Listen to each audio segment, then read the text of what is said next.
My dear brothers and sisters, మరొక దినము ఈ 17వ దినమున ఈ అపోస్తుల కార్యములు 17వ అధ్యాయాన్ని ధ్యానించడానికి మరొక మారు దేవుని ఎదుట సిద్ధమై ఉంటున్నాను.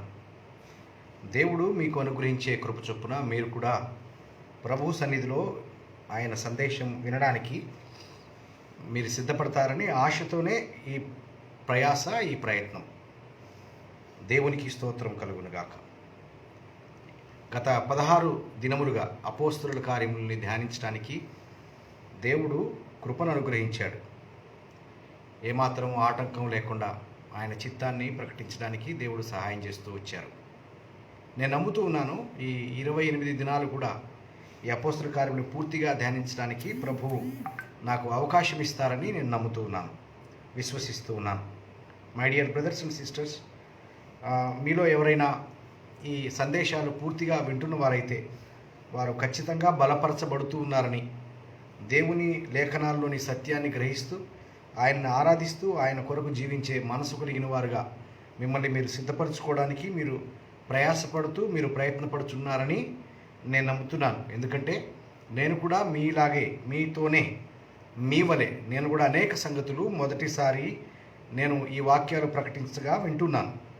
నేను ఎక్కడా ఈ బైబిల్ థియాలజీని రాసుకొని నా చేతిలో రాసుకొని నేను మీకు షేర్ చేయట్లేదు, కానీ ప్రభువే ఆ సమయమందు ఆయన ఏం చెప్పాలనుకుంటున్నారో ఆ లేఖనాల నుంచి దేవుడు నడిపించుకుంటూ వస్తున్నారు. నేను కూడా అనేక విషయాలను మొదటిసారిగా వింటున్నప్పుడు నేను కూడా బహుగా ఆశ్చర్యపడుతూ ఆయన్ని ఆరాధిస్తున్నాను.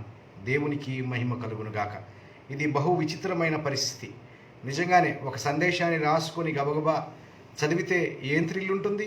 అందుకేనేమో ప్రభు వాక్యాన్ని ప్రకటిస్తూ ఉండగా ఆయన పరిశుద్ధాత్మ ద్వారా ఆయన నడిపింపులో నుంచి వచ్చిన సత్యవాక్యం విభజింపబడుతూ ఉండగా ప్రకటిస్తున్న దాసునికి, వింటున్న దేవుని ప్రజలకు కూడా అది ఎంతగానో ఆశీర్వాదం. అందుకే మొదటి శతాబ్దంలో పరిశుద్ధాత్మ ద్వారా దేవుని సేవకులు ప్రకటించేటప్పుడు వారి చేతిలో ముద్రింపబడిన గ్రంథాలు పట్టుకొని పౌలు కానీ పేతురు కానీ పరిచర్య చేసినట్టుగా మనము చూడం. దేవునికి స్తోత్రం. అయితే దేవుడి పరిశుద్ధాత్మ వలన దేవుని లేఖన సారాన్ని, సత్యవాక్యాన్ని బోధించే నమ్మకమైన దేవుని దాసుల పట్ల ఆయన కృప చూపిస్తూ వారి నోటిని వాడుకొని ప్రభు తన సత్యాలను తన ప్రజలకు అందిస్తూ ఉన్నారు. దేవునికి మహిమ కలుగునుగాక. రండి త్వరగా వెళదాం. అపోస్తుల కార్యములు 17వ అధ్యాయం. This the most remarkable chapter. Especially భారతీయులకి ఇది చాలా ఎంతో అవసరమైన చాప్టర్. అది ఎలానో మనం ముందుకు వెళ్ళి చూద్దాం. ఇప్పుడు అపోస్తల కార్యములు 17వ అధ్యాయము 1వ వచనం నుంచి, వారు అంఫిఫోలి అపోల్లోనియు పట్టణముల మీదుగా వెళ్ళి తెస్సలోనికకు వెళ్ళిరి. అక్కడ యూదుల సమాజ మందిరం ఒకటి ఉండెను. గనుక పౌలు తన వాడుక చొప్పున సమాజపు వారి యొద్దకు వెళ్ళి. గమనిస్తున్నారా? ఎందుకో ఈ అపోస్తలుడైన పౌలుకి ఏ ఊరికి వెళ్ళినా కూడా సమాజ మందిరాలు అట్లే కనబడిపోతాయి. మరి ఆయన మనసు ఆ సమాజ మందిరాల్లో ఉండే యూదుల మీద ఉందో ఏమో, కానీ ఆయన ఏ ఊరికి పరిచర్యకు వెళ్ళినా కూడా మొట్టమొదటిగా యూదుల సమాజ మందిరానికి వెళ్ళిపోతాడు వెంటనే. అది తన వాడుక చొప్పున అని పరిశుద్ధాత్మ దేవుడు రాయించాడు. అది తనకు అలవాటు. వాస్తవానికి ఆయన ఎవరికి అపోస్తలుడుగా ఏర్పరచబడ్డాడు? తన సాక్ష్యమును బట్టే ఆయన అన్యజనులకు అపోస్తలుడుగా ఉండడానికి, అంటే సున్నతి పొందని వారికి అపోస్తలుడిగా ఉండడానికి ఏర్పరిస్తే, పేతుర్ని మాత్రం సున్నతి పొందిన వారికి అపోస్తలుడిగా ఉండడానికి దేవుడు ఏర్పరిచారట. మరి సున్నతి లేని ప్రజలకు అపోస్తలుగా ఏర్పరచబడిన పౌలుకు ఎందుకు యూదుల సమాజ మందిరాల మీద అంత ప్రేమ, అంత దృష్టి అంటే ఆయన స్వతహాగా యూదుడు, హెబ్రీయుడు, రోమియుడు, మరి ఆసక్తి ఎందు పరిసేయుడు కాబట్టి తన స్వజనులు రక్షింపబడాలని తను ఎంతగానో ఆలోచన కలిగి ప్రార్థిస్తూ ఉండేవాడు. తనకు అవకాశం దొరికిన కొలది ఆ సమాజ మందిరాల్లోనికి వెళ్ళి దేవుడిని ప్రకటించేవాడు. ఇక్కడ చూడండి, తన వాడుక చొప్పున యూదుల సమాజ మందిరంలో ఒకటి ఉన్నది. ఇక్కడ అది తెస్సలోనిక పట్టణంలో ఉంది. తెస్సలోనిక పట్టణంలో అనేక మంది ప్రజలు ఉంటారు, కానీ తన లక్ష్యము మొట్టమొదటిగా యూదుల సమాజ మందిరంలోనికి వెళ్ళాడు. అక్కడికి వెళ్ళి ఏమంటున్నాడంటే, క్రీస్తు శ్రమపడి మృతులలో నుండి లేచుట అవశ్యకమని నేను మీకు పరచు యేసే క్రీస్తయున్నాడని లేఖనములలో నుండి దృష్టాంతములనెత్తి విప్పి చెప్పుచు. విప్పి చెప్పుచు వారితో 3 విశ్రాంతి దినములు తర్కించుచున్నది. ఇక్కడ మనం అర్థం చేసుకోవాల్సింది ఏంటంటే, యూద సమాజ మందిరము ఆల్రెడీ ఉంది. ఆ ప్రాంతానికి పౌలు రావాలని ప్లాన్ చేయలేదు, కానీ మాకు సహాయం చేయడానికి రండి అని మాసిదోనియా నుంచి ఒకడు పిలిచినప్పుడు మేము ఆ ప్రాంతానికి సువార్త ప్రకటించాలని మాసిదోనియాకు వెళ్ళినప్పుడు, ఫిలిప్పు అనే పట్టణానికి వెళ్ళినప్పుడు అక్కడి నుంచి వెళ్ళిపోవాల్సిన పరిస్థితి వచ్చినప్పుడు అతను ఆ ప్రాంతం నుంచి విడిచి ఈ తెస్సలోనికే పట్టణానికి వచ్చాడు. ఈ తెస్సలోనికే పట్టణంలో ఎవరుంటారో కూడా తెలియదు, కానీ పరిశుద్ధాత్మ దేవుడు నడిపిస్తున్నాడు కాబట్టి తెస్సలోనికే పట్టణంలోనికి రాగానే యూదుల సమాజ మందిరంలోనికి వెళ్ళాడు. ఏమండి, వీరిని ఎప్పుడూ తను కలుసుకొని ఉండకపోవచ్చు, వీరితో ఎప్పుడూ మాట్లాడుకుని ఉండకపోవచ్చు, కానీ యూదుల సమాజ మందిరములలో వాళ్ళ చేతులలో లేఖనములు ఉన్నాయి. ఆల్రెడీ వాళ్ళ చేతులలో లేఖనాలను విప్పి, ఓ యూద ప్రజలారా, మీరు మెస్సయా గురించి మీరు ఎదురు చూస్తున్నారు కదా, దావీదు యొక్క గర్భవాసములో నుండి మిమ్మల్ని ఏలుటకు ఒక అధిపతి వస్తాడని, ఆయన మెస్సయ్య అని అభిషక్తుడి కోసం మీరు ఎదురు చూస్తున్నారు కదా, మీ గ్రంథాల్లో ఉన్నాయి కదా, తీయండి, పలానా అధ్యాయంలో పలానా వచనంలో క్రీస్తుని పంపిస్తాడు దేవుడు అని వ్రాయించిన మాటలు తీయండి అని వారి చేతనే విప్పించి చూపిస్తున్నాడు. ఇదిగో క్రీస్తు కొరకు మీరు ఎదురు చూస్తున్నారు కదా, ఆ క్రీస్తు మృతులలో నుండి లేవడము అగత్యమట. మీరు ఎవరైతే రాజుగా వస్తాడని, అభిషక్తుడుగా వస్తాడని మీరు ఎవరి కొరకు ఎదురు చూస్తున్నారో, మీరు మెస్సయ్య కోసం ఎదురు చూస్తున్నారు, కానీ ఆ మెస్సయ్య వచ్చి మరణించి ఆ మృతులలో నుండి లేస్తాడు. మిమ్మల్ని పాలించేవాడు మిమ్మల్ని సుఖ సంతోషాలతో వెలసిల్లలా చేసి మీకు రాజుగా ఉంటాడని మీరు ఆశపడుతున్నారు చూశారు. ఆ క్రీస్తు మృతులలో నుండి లేచుట అగత్యము. అంటే ఆ క్రీస్తు ముందుగా మరణించాలి అని చెప్తున్నాడు. అదేంటండి, అభిషక్తుడు మరణించడం ఏంటండి? ఆయన పేరులోనే ఉంది కదా, అభిషక్తుడు అని, క్రీస్తు అని, రాజు అని. రాజు మరణించడం ఏంటండి అని వారు ప్రశ్నలు వేస్తే, ఇదిగో పలానా అధ్యాయము పలానా వచన ప్రకారంగా ఇగో దావీదు ప్రవచించాడు కదా, నీ పరిశుద్ధుడిని కుళ్ళు పట్టనీయమని ప్రవచించాడు కదా, నాకు ఆయన్ని పాతాళంలో విడిచిపెట్టలేదని నీవు చూస్తున్నారు కదా దావీదు కీర్తనలు. చూడండి, ఇదిగో క్రీస్తు దావీదు గర్భవాసములో నుంచి పుట్టిన క్రీస్తు అభిషక్తుడు, మీరు ఎదురు చూస్తున్న అభిషక్తుడు మరణిస్తాడు. మరణించి తిరిగి లేవడము అది చాలా మ్యాండేటరీగా జరిగే కార్యము. అది మీ చేతిలో ఉండే లేఖనాల్లోని సారాంశం. నేను మీ దగ్గరికి ఏమన్నా బైబిల్ తీసుకొచ్చానా? మీ దగ్గరికి ఏమన్నా కొత్త బోధ తీసుకొచ్చానా? లేదే మీ చేతిలో ఉండే గ్రంథమే విప్పండి అని విప్పించి లేఖనం మీద వేలు పెట్టి చూపించి క్రీస్తు మృతుల్లోంచి లేవడం అగత్యమని చెప్పాడు. ఇప్పుడు ఏమంటాడు? లేఖనములో నుండి దృష్టాంతములోంచి విప్పి చెప్పుతూ వారితో యేసే క్రీస్తు అయి ఉన్నాడని ప్రకటించాడు. దేవునికి స్తోత్రం కలుగునుగాక. వారికి క్రీస్తు అనే పేరు పరిచయం. అభిషక్తుడు కోసం, మెస్సయ్య కోసం ఎదురు చూస్తున్నారు. వారిని క్రీస్తు గురించి పరిచయం చేయాల్సిన అవసరం లేదు. కానీ ఆ క్రీస్తు ఎవరో కాదు, యేసు అని ప్రకటించాడు. యేసే క్రీస్తు అని ప్రకటించారు. ఎందుకని? యేసు క్రీస్తు కాడని చెప్పువాడు తప్ప మరి ఎవడు అబద్ధికుడు? ఆలోచిస్తున్నారా my dear brothers and sisters? యూద ప్రజలందరూ మెస్సయ్య కోసం, క్రీస్తు కోసం ఎదురు చూస్తారు. కాబట్టి మీరు ఎదురు చూస్తున్న ఆ క్రీస్తు ఎవరో కాదు, ఆ యేసే మరణించి తిరిగి లేచి 3వ దినమున లేచాడనే సువార్తను యూదులకు చాలా సులభతరంగా వారి చేతులలో ఉండే గ్రంథాలను విప్పి వారు ఎదురు చూసే క్రీస్తునే వారి ఎదుటకు విశదపరిచి వారి దగ్గర 3 విశ్రాంతి దినములు, అంటే ఇంచుమించు 21 దినాలు తెస్సలోనికే పట్టణంలో ఉండి వారిని విశ్రాంతి దినంలో ప్రతి విశ్రాంతి దినమున లేఖనాలు తర్చించుండెను. మనం ఎంత ధన్యులమో తెలుసా? ఎస్పెషల్లీ ఈ రోజుల్లో ప్రతి దినము మనం లేఖనాన్ని ధ్యానిస్తూ ఉన్నాం.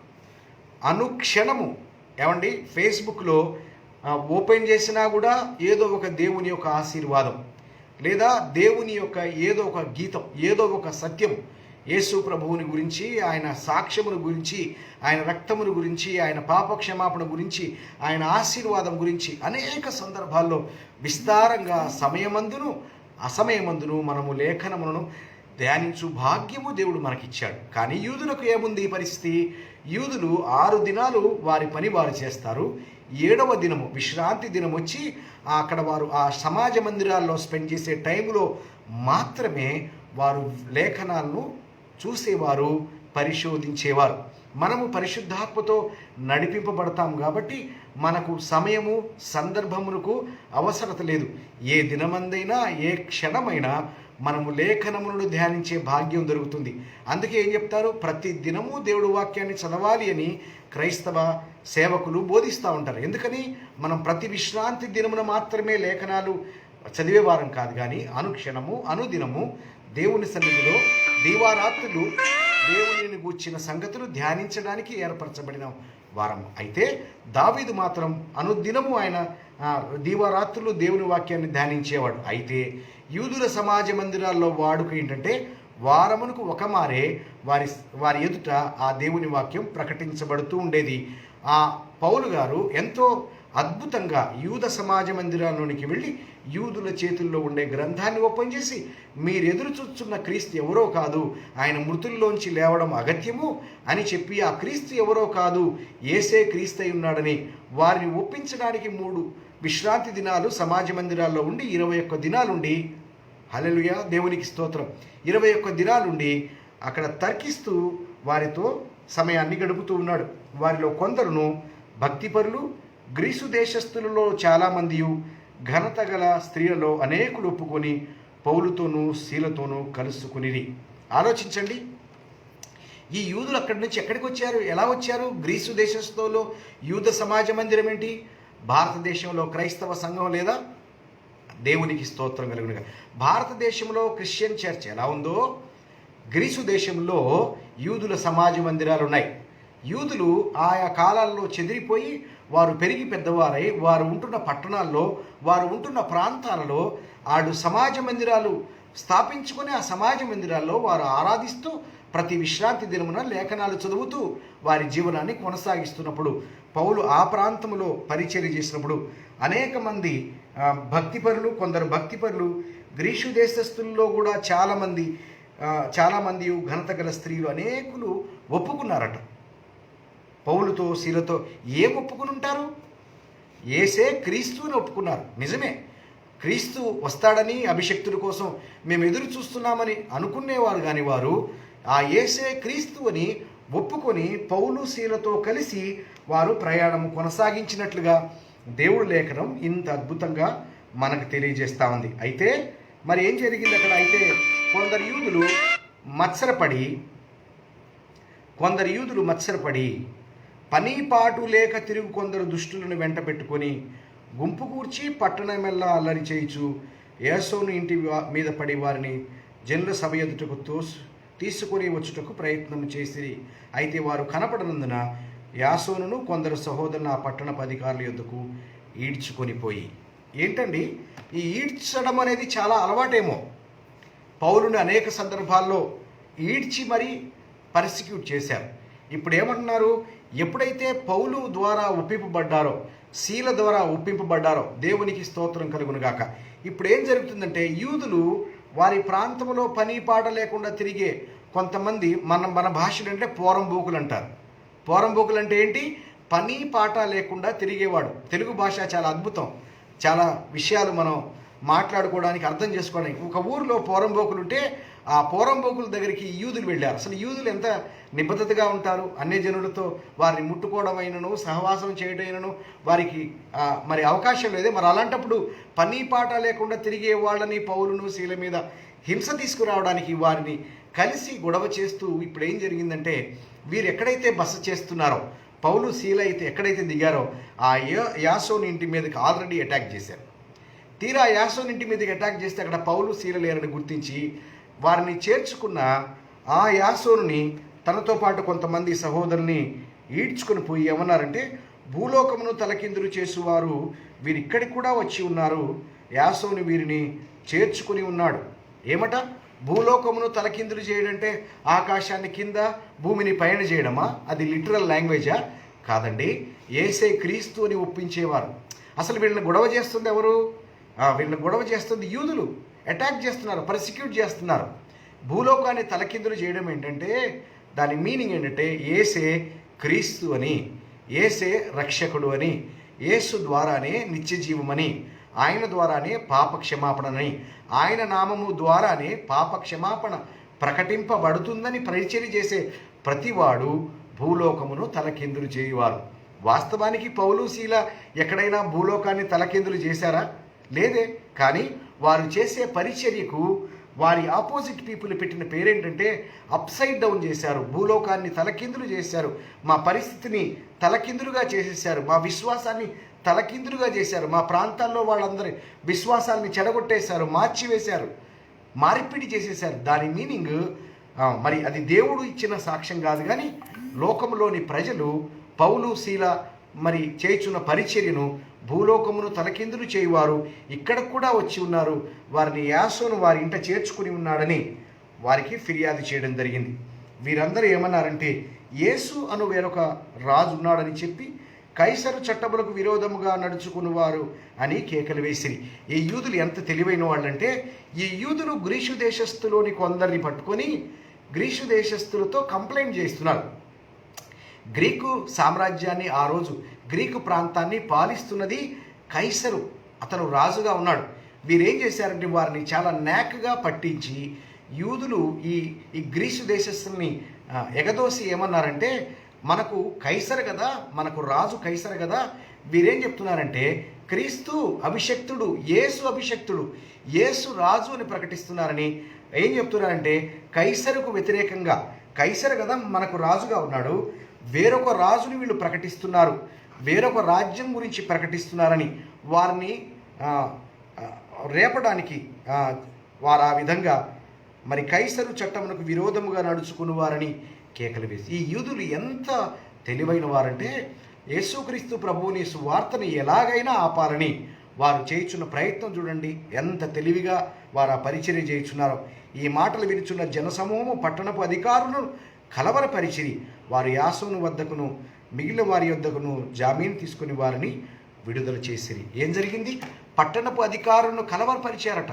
అమ్మ బాబాయ్, మనం కైసరు చట్టం కింద ఉన్నాం, మన అధికారం అంతా కైసరు రాజుగా ఉంటే వేరొక రాజు వస్తున్నాడని, ఆయన నామాన్ని ప్రకటిస్తున్నారని వాళ్ళకి టెన్షన్ పుట్టించారట.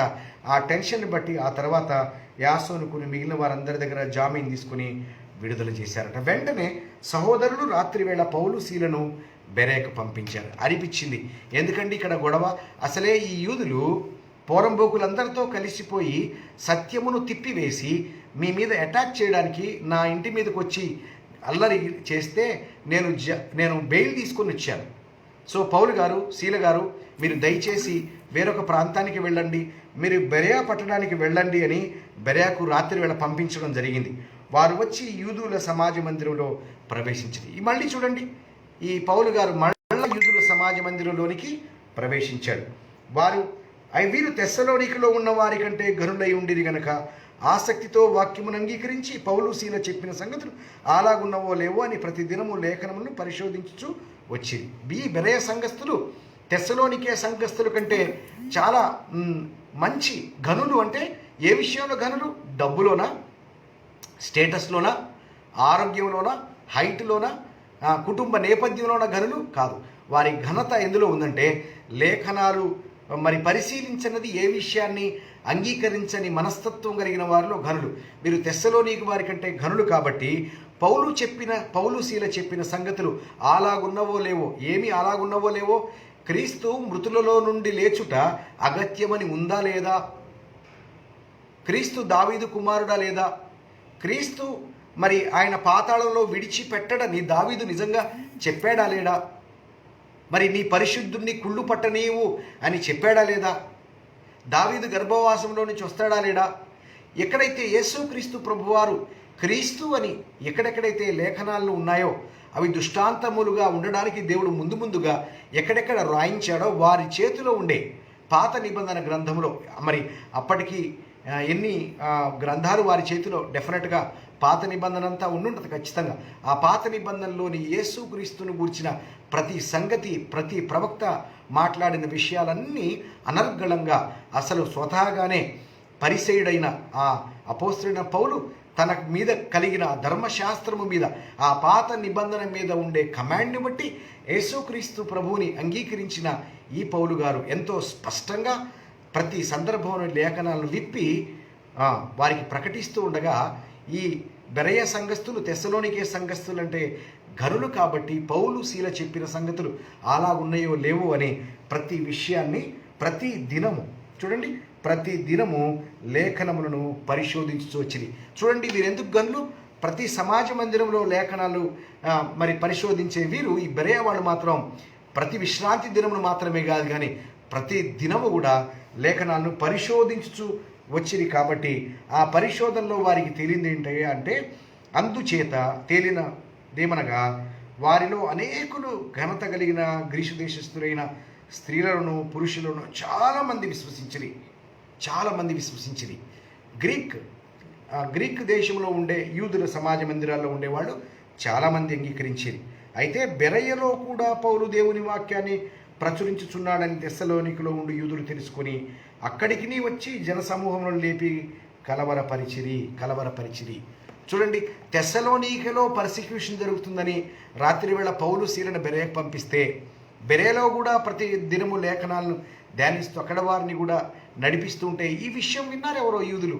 ఈ విషయాన్ని చూసి యూదులు తెస్సలోనికలో ఉండే ఆ కరుడు గట్టిన ఆ బ్యాచ్కి చెప్తే వాళ్ళు మళ్ళా తెస్సలోనిక నుంచి బెరయకు వచ్చి మరలా ఇక్కడ కూడా మరి జనసమూహములు లేపి కలవరపరిచారట. వెంటనే సహోదరులు పౌలును సముద్రం వరకు వెళ్ళమని పంపిరి. అయితే శీలయు తిమోతియు అక్కడనే నిలిచిపోయి పౌలును సాగనంపబడిన వారు అతని ఎథెన్సు పట్టణం వరకు తోడుకుని వచ్చి శీలయు తిమోతియు సాధ్యమైనంత త్వరగా అతని యొద్దకు రావాలని ఆజ్ఞ పొంది బయలుదేరిడి. చూడండి, ఇప్పుడు చూడండి విడిపోయింది టీం. ఈ పౌలు శీల తిమోతి వీరున్న టీం, వీరితో పాటు డెఫినెట్గా లూకా గారు కూడా ఉన్నారు. వీరి టీం బ్రేక్ అయిపోయింది. అసలు నీ పౌలు గారు నీ మీద చాలా సీరియస్గా ఉన్నారు. ఇదిగో తెస్సలోనిక నుంచి కూడా బెరయకు కూడా వచ్చి నీ మీద అటాక్ చేయడానికి వచ్చారు. ఓ పని చేస్తారా, మీరొక్కరే వెళ్ళిపోండి. మీరొక్కరే వెళ్ళిపోవడం వల్ల ఈ పౌలు ఈ శీల తిమోతి ఇక్కడ ఉండడం వల్ల వారు ఒకవేళ మీకు సేఫ్ జోన్ కలుగుతుంది, మీరు వెంటనే వెళ్ళిపోండి అని చెప్పి ఈ పౌలు శీలను వెనక కాపేసి ఆ బెరయ సంఘం ప్రాంతంలో ఉండే సహోదరులు ఇచ్చి సముద్రం వరకు సాగనంపి తనతో పాటు కొందరు తెస్సలోనికే పట్టణం వరకు తోడుకొని వచ్చి ఎథెన్సు పట్టణం వరకు తోడుకుని వచ్చి సాధ్యమైతే త్వరగా తిమోతిని శీలను తొందరగా పంపించని ఆజ్ఞ పొంది బయలుదేరిపోయారట. పౌలు ఎథెన్సులో వారి కొరకు కనిపెట్టుకుని ఉండగా, ఎవరి కొరకు కనిపెట్టుకుని ఉండగా, పౌలు ఇప్పుడు గ్రీసు దేశంలో ఆ హెడ్ క్వార్టర్స్ ఆ ఎథెన్సు పట్టణానికి వచ్చాడు, ఆ దేశ రాజధానికి వచ్చాడు. ఇప్పుడు తను ఎవరి కోసం ఎదురు చూస్తున్నాడు? పౌలు శీల తిమోతి ఆ బెరయాలో ఆగిపోయారు కదా, వారి కోసం వెయిట్ చేస్తున్నాడు. మరి ఆ పడవ ముగ్గురిని మోయేసే పడవనో కాదో, మరి ఎందుకు వారు అక్కడ వెనకకు ఉండిపోవాల్సి వచ్చిందో తెలియదు. కానీ ఎథెన్సు పట్టణం వచ్చిన వెంటనే వారి కొరకు కనిపెడతా ఉన్నాడు. ఎప్పుడొస్తాడు నా కుమారుడైన తిమోతి, శీల నా జత పనివాడైన శీల ఎప్పుడొస్తాడని ఎదురు చూస్తున్నాడు. మరి ఆ పట్టణము విగ్రహములతో నిండి ఉండగా చూచినందున అతని ఆత్మ పరితాపం పట్టలేకపోయాను. చూశాడట, ఆ పట్టణానికి వెళ్ళాడు. ఆ ఎథెన్సు పట్టణంలో చూస్తే అసలు విగ్రహాలతో నిండిపోయి ఉందట. అది చూసి తట్టుకోలేక ఏం చేశాడు? తట్టుకోలేదు కాబట్టి అప్పుడు ఏం చేశాడంటే సమాజ మందిరంలోనికి వెళ్ళాడు. మనం చూస్తున్నాం కదా కొన్ని సందర్భాల్లో. నేను సౌదీ అరేబియా నుంచి ఎప్పుడైనా ఇండియాలో వచ్చి మా ప్రాంతాల్లో తిరుగుతున్నప్పుడు కొన్ని సందర్భాల్లో నేను సహించలేని పరిస్థితి వస్తుంది అన్నమాట. అసలు బయటికి వెళ్ళాలంటే చాలా బాధ కలుగుతుంది, సినిమా పోస్టర్ చూడాలంటే చాలా బాధ కలుగుతుంది. మా ఇంట్లో మా అమ్మ నాన్నలు టీవీ చూసినా బాధ కలుగుతుంది, టీవీలో ఏ సినిమా చూసినా బాధ కలుగుతుంది. అసలు ఆత్మ తట్టుకోలేదనమాట. నేను ఎన్నో 10 సంవత్సరాలు అయింది కదా ప్రభు నమ్మి, 9 సంవత్సరాలు అయింది. ఈ 9 సంవత్సరాల్లో చాలా సందర్భాల్లో, ఒక 4-5 సందర్భాల్లో భారతదేశానికి వచ్చినప్పుడు, మా ప్రాంతాల్లో ఉన్నప్పుడు అసలు చాలా ప్రెషర్గా, చాలా బాధగా, చాలా వేదనగా. మరి ఎప్పుడైనా మొన్న రీసెంట్ కూడా ఒక సందర్భం జరిగింది. నేను ఇండియాలో ఉన్నప్పుడు ఒక ఫంక్షన్కి వెళ్ళడం జరిగింది. ఆ ఫంక్షన్కి మేము వెళ్ళాల్సిన పరిస్థితి. అక్కడ ఒక దేవాలయం దగ్గర అక్కడ ఫంక్షన్ జరుగుతూ ఉంది. ఎవరికీ భక్తి లేదు, కానీ అక్కడ ఆ డీజేలు పెట్టుకొని డాన్సులు వేస్తూ ఉన్నారు. అసలు ఆ రోజంతా నా మనసంతా కలవరంతో ఉంది, బాధతో ఉంది, వేదనతో ఉంది. నిజంగానే ఇది చూసినప్పుడు నా జీవితమే జ్ఞాపకం వస్తుంది. ఆత్మ పరితాపం పట్టలేకపోవడం అంటే ఏంటంటే సహించలేని పరిస్థితి, అయ్యో అని బాధపడే పరిస్థితి. ఆ బాధను తట్టుకోలేక ఈ పౌలు గారట సమాజ మందిరంలో కాబట్టి సమాజ మందిరంలో యూదులతోనూ భక్తిపరులైన వారి దినంతో ప్రతి దినము సంత వీధిలో తన్ను కలుసుకొని వారితో తర్కించుచుండెను. ఇప్పుడు ఏం జరిగిందంటే ఎపికూరీయుల్లోనూ మరి స్తోయికులలోను కొందరు జ్ఞానులు అతనితో వాదించిరి. ఎవరు ఈ ఎపికూరీయులు? స్తోయికులలో కొందరు. వీరెవరంటే వీరు అరిస్టాటిల్, గ్రీకు తత్వవేత్త. అరిస్టాటిల్ అని మనం చిన్నప్పుడు వినే ఉంటాం. అరిస్టాటిల్, ప్లేటో అని వీరి గురించి చాలా ద ఫేమస్ ఫిలాసఫర్స్ అన్నమాట. వీళ్ళు కొన్ని సిద్ధాంతాలను తయారు చేశారు. ముందేమో ఎపిక్యూరియిజం అనే సిద్ధాంతాన్ని తయారు చేశారు.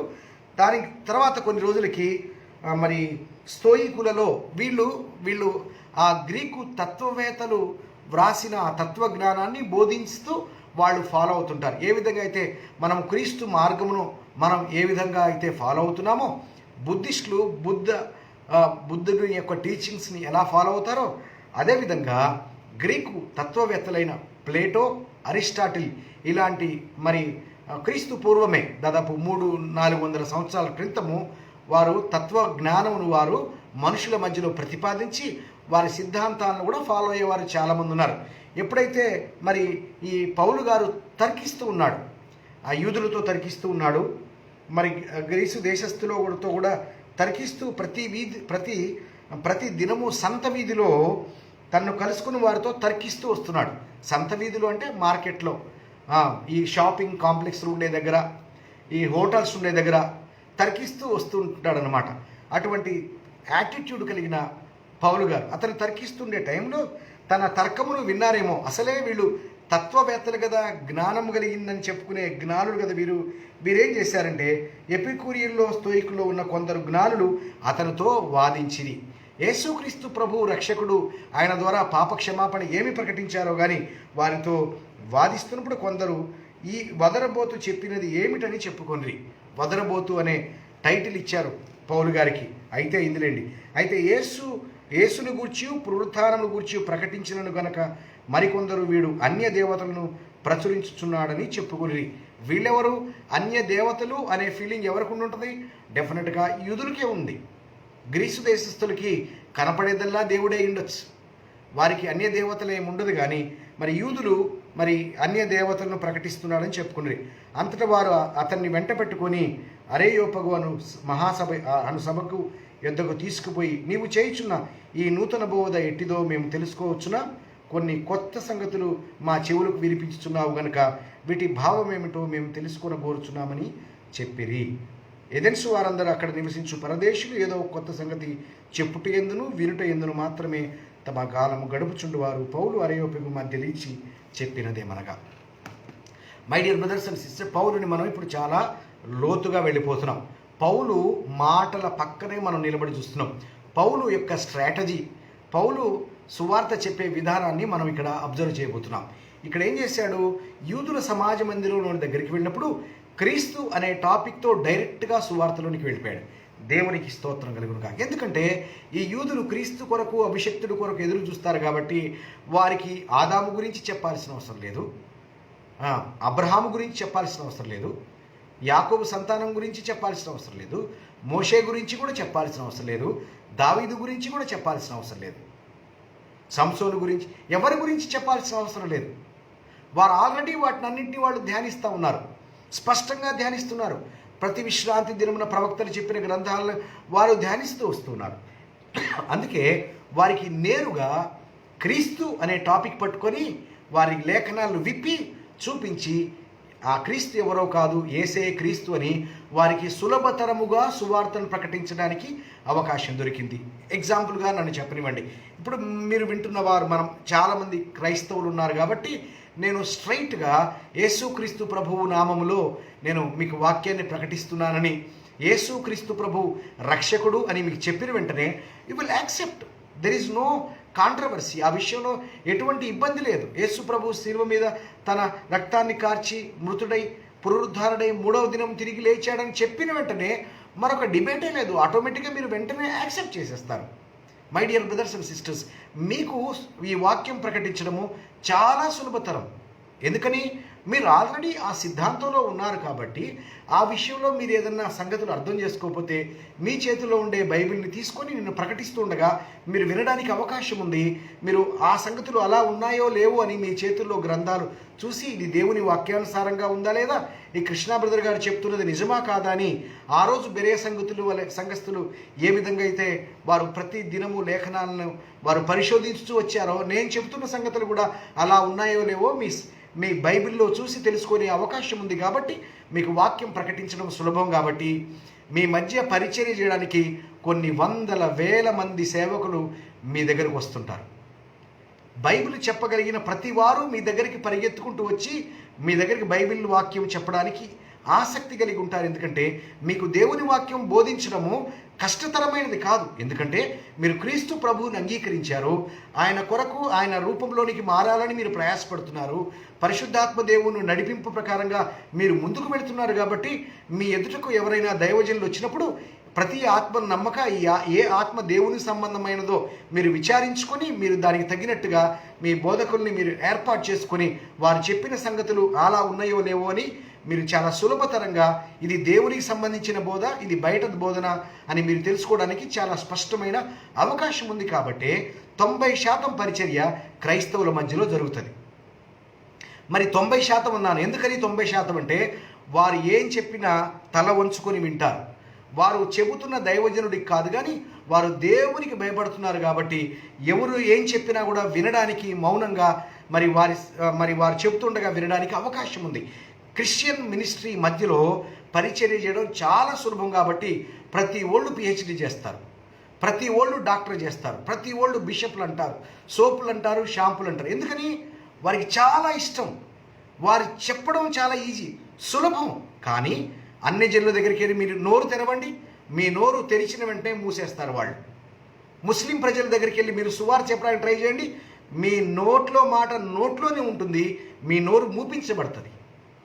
హైందవుల దగ్గరికి వెళ్ళి మీ సువార్త చెప్పండి, అసలు మిమ్మల్ని ముందుకు వెళ్ళడానికి అందుకే వారి దగ్గరికి వెళ్ళి ఎవ్వరు పరిచర్య చేయరు. కానీ పౌలు ఏం చేశారో తెలుసా? యూదుల సమాజ మందిరంలోనికి వెళితే ఈ బెరయ సంఘస్థులు తెస్సలోనికలంటే గల్లు కాబట్టి వారి చేతిలో ఉండే గ్రంథాలను తీసి మీరు ఎదురు చూస్తున్న క్రీస్తు, ఆ యేసే క్రీస్తుని, ఆయన మృతుల్లోంచి లేచాడని, క్రీస్తు మృతుల్లోంచి లేవడం అగత్యమని అలాంటి ఆలోచన కలిగి యూదుల్లో చాలా సులభతరంగా డైరెక్ట్గా బైబిల్ లేఖనాల్లోంచి వెళ్ళి వాళ్ళ చేతిలో ఉండే బైబిల్ పట్టుకొని, వాళ్ళ చేతిలో ఉండే పాత నిబంధన పట్టుకొని ఆ సంగతులు అలా ఉన్నాయని వాళ్ళ చేతుల ద్వారా చూపించి వారిని యేసే ప్రభువుని ఒప్పిస్తూ వారిని ప్రభువునందు విశ్వాసం ఉంచేవారుగా మార్చడం, పరిచర్య చేస్తూ, మరోపక్క ఇప్పుడు ఎథెన్స్ పట్టణస్థులతో సువార్త పరిచర్య చేసే భాగ్యం వచ్చింది. ఇప్పుడు సువార్త పరిచర్య చేసేటప్పుడు క్రీస్తు అనే పదమే వాడలేదు పౌలు గారు. ఎందుకంటారు? This is the strategy of apostle Paul. ఈ స్ట్రాటజీ పరిశుద్ధాత్మ దేవుని స్ట్రాటజీ. ఇది పౌలు స్ట్రాటజీ కాదు, కానీ పరిశుద్ధాత్మ దేవుని నిర్ణయం. యూదులతో సువార్తని ఎలా పంచుకోవాలి, అన్ని జనులతో సువార్త ఎలా పంచుకోవాలి, అన్య జనుల దగ్గర ఏ టాపిక్తో స్టార్ట్ చేయాలి, యూదుల దగ్గర ఏ టాపిక్తో స్టార్ట్ చేయాలి. మనం అనుకున్నట్టు యూదుల దగ్గర టాపిక్ స్టార్ట్ చేయడానికి ఆదాము గురించి, ఇస్సాకు, యాకోబు, అబ్రహాం గురించి, మోషే గురించి, దావీదు గురించి, సొలొమోను గురించి ప్రకటించాల్సిన అవసరం లేదు. యెషయా గురించి, ఇర్మియా గురించి ఎవరి గురించి చెప్పాల్సిన అవసరం లేదు. వాళ్ళ గ్రంథాల్లో వాళ్ళ పేర్లు ఉన్నాయి, వాళ్ళు చెప్పగానే గుర్తుపడతారు. వాళ్ళు తెలివైన వారైతే వారు వెంటనే గ్రాఫ్ చేస్తారు, మీరు చెప్తుంది దేవుని లేఖనానుసారంగా లేదని. అయితే అన్ని జనులకి ఏం తెలుసు? ఆదాము అంటే నవ్వుతారు వాళ్ళు, మోషే అంటే నవ్వుతారు. నేను కూడా అన్యుడిగా ఉన్నప్పుడు దావీదంటే పకపకా నవ్వేది, మత్తయి అంటే అసలు అదొక అసహ్యంగా అనిపించేది ఆ మాటలు. అన్యజనుల మనసులకి ఆదాం అంటే తెలియదు, అబ్రహాం అంటే తెలియదు, మోషే అంటే తెలియదు, ఇస్సాకు అంటే తెలియదు, దావీదు అంటే తెలియదు. వారికి ఏమర్థమవుతుంది? ఓ మీరు తెగ ప్రసంగం చెప్పేస్తారు అన్ని జనుల మధ్య, ఏమర్థమవుతుంది? వారికి ఏమర్థం కాదు. కాబట్టి పౌలు కూడా ఏం చెప్తున్నాడు చూడండి, ఎథెన్సు వారలారా, మీరు సమస్త విషయములలో అతిదేవతా భక్తి గలవారై ఉన్నట్టు నాకు కనబడుతున్నది. ఎందుకట? నేను సంచరించుచు మీ దేవతా ప్రతిమలను చూచుచుండగా ఒక బలిపీఠము నాకు కనపడెను, దాని మీద తెలియబడిన దేవునికి అని వ్రాయబడి ఉన్నది. What a wonderful statement he is giving here. ఏమంటున్నాడు? మీరు సమస్త విషయంలోనూ అతి దేవతా భక్తి గలవారై నాట్టు నాకు కనబడుతున్నది. ఎందుకంటే మీ పట్టణమంతా విగ్రహాలతో నిండిపోయింది. నేను సంచరించుచుండగా బలిపీఠములలో బలిపీఠములలో ఒక బలిపీఠాన్ని నేను చూశాను, దాని మీద తెలియబడని దేవునికి అని వ్రాయబడి ఉన్నది. కాబట్టి మీరు తెలియక దేనియందు భక్తి కలిగి ఉన్నారో దానినే నేను ప్రకటించుచున్నాను. ఇప్పుడు నిజంగానే ఓ గ్రీకు ప్రజలారా, ఓ తత్వవేత్తలారా, మీరు నమ్ముతున్నారు చూశారు, ఆ విగ్రహాలు ఉన్నారు చూశారు, ఆ పట్టణంలో విగ్రహాలని ఉన్నాయి చూశారు, అవి దయ్యములు అని చెప్పాడా? ఏం చెప్పలేడా? పౌలు గారికి తెలివి లేదా? పరిశుద్ధాత్మ దేవుడికి తెలివి లేదా? తెలివి కలిగిన పరిచర్య, పరిశుద్ధాత్మ పరిచర్య మీరేం చెప్తారు? వారికి మండేలా చెప్తారు. మీరు ఏదైతే నోరు తెరిచి అవి దయ్యాలు అని చెప్పే లోపులనే మీ నోళ్ళు మూతులు పగిలించుకొని వస్తారు. అందుకే మీరు సువార్త చేయరు. అసలు పౌలు ఎలా సువార్త చేశాడు ఎథెన్స్ ప్రజలకి? వారు తెలియక దేనియందు భక్తి కలిగి ఉన్నారో వారు భక్తి కలిగి ఉన్న దానినే ప్రకటించారు. మీ బలిపీఠముల్లో ఒక దాని మీద తెలియబడని దేవునికి అని ఉంది కాబట్టి మీరు తెలియక దేనియందు భక్తి కలిగి ఉన్నారో నేను దానినే ప్రకటిస్తున్నాను. మీకు కొత్త మార్గాన్ని ఏం ప్రకటించట్లేదు. ఆ తెలియబడని దేవుణ్ణి ఇప్పుడు పరిచయం చేస్తున్నాడు. ఏమని?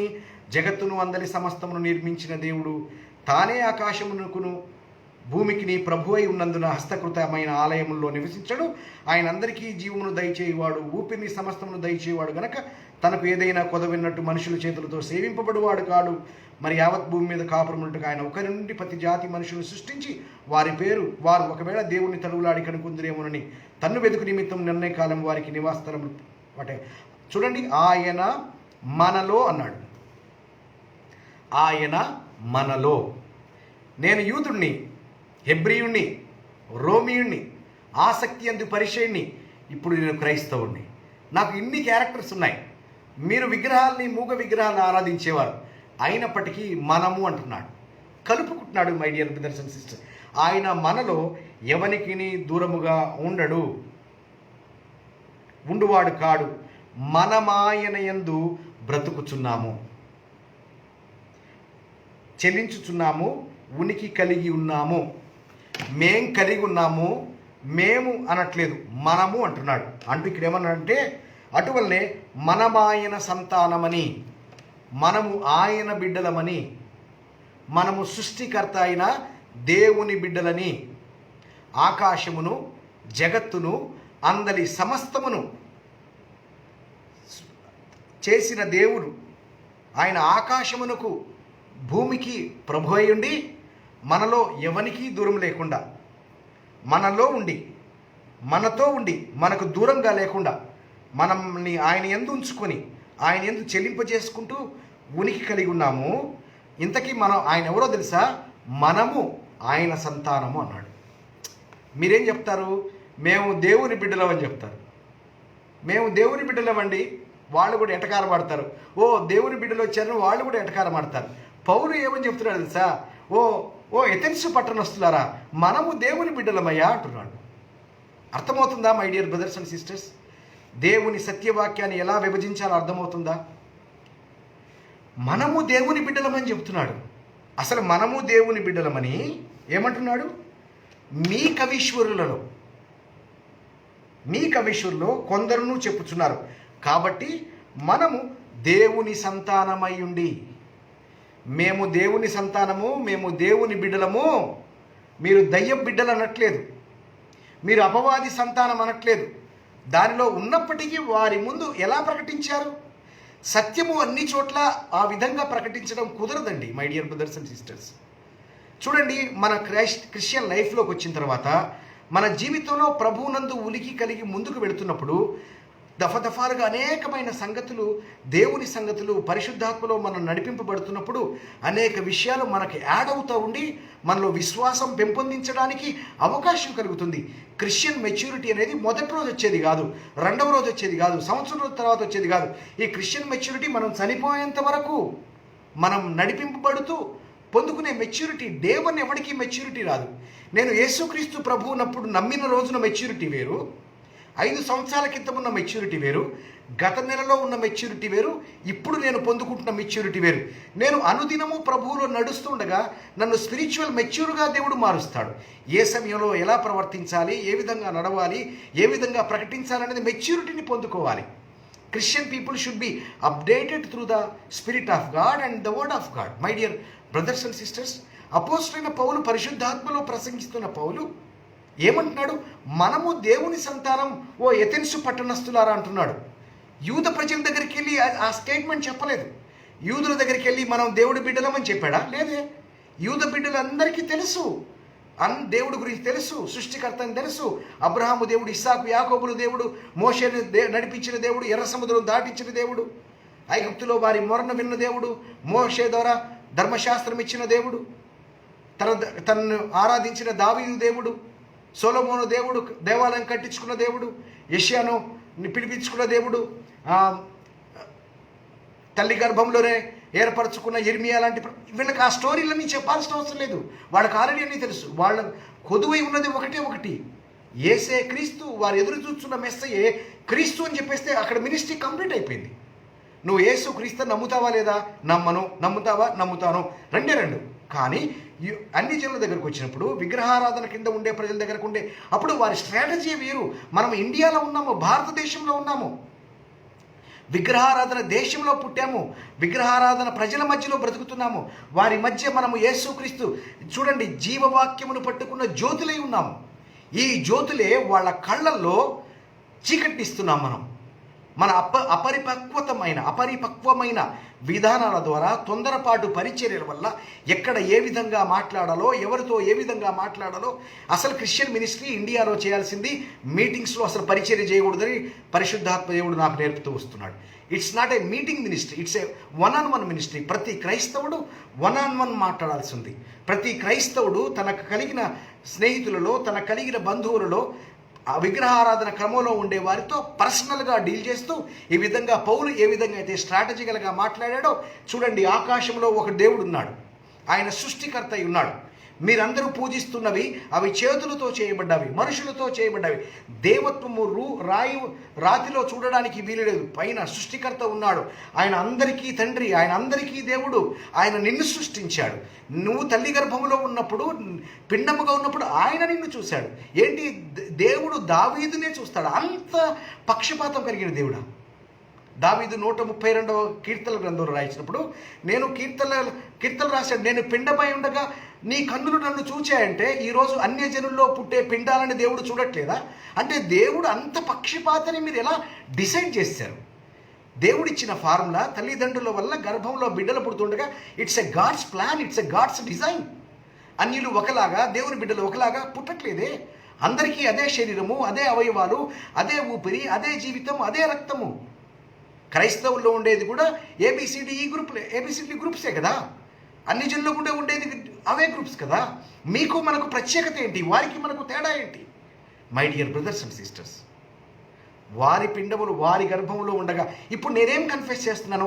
నేను 30 years నేను హైందవ విశ్వాసంలో ఉన్నా, హైందవ భక్తిలో ఉన్నాను, విగ్రహారాధన క్రమంలో ఉన్నాను.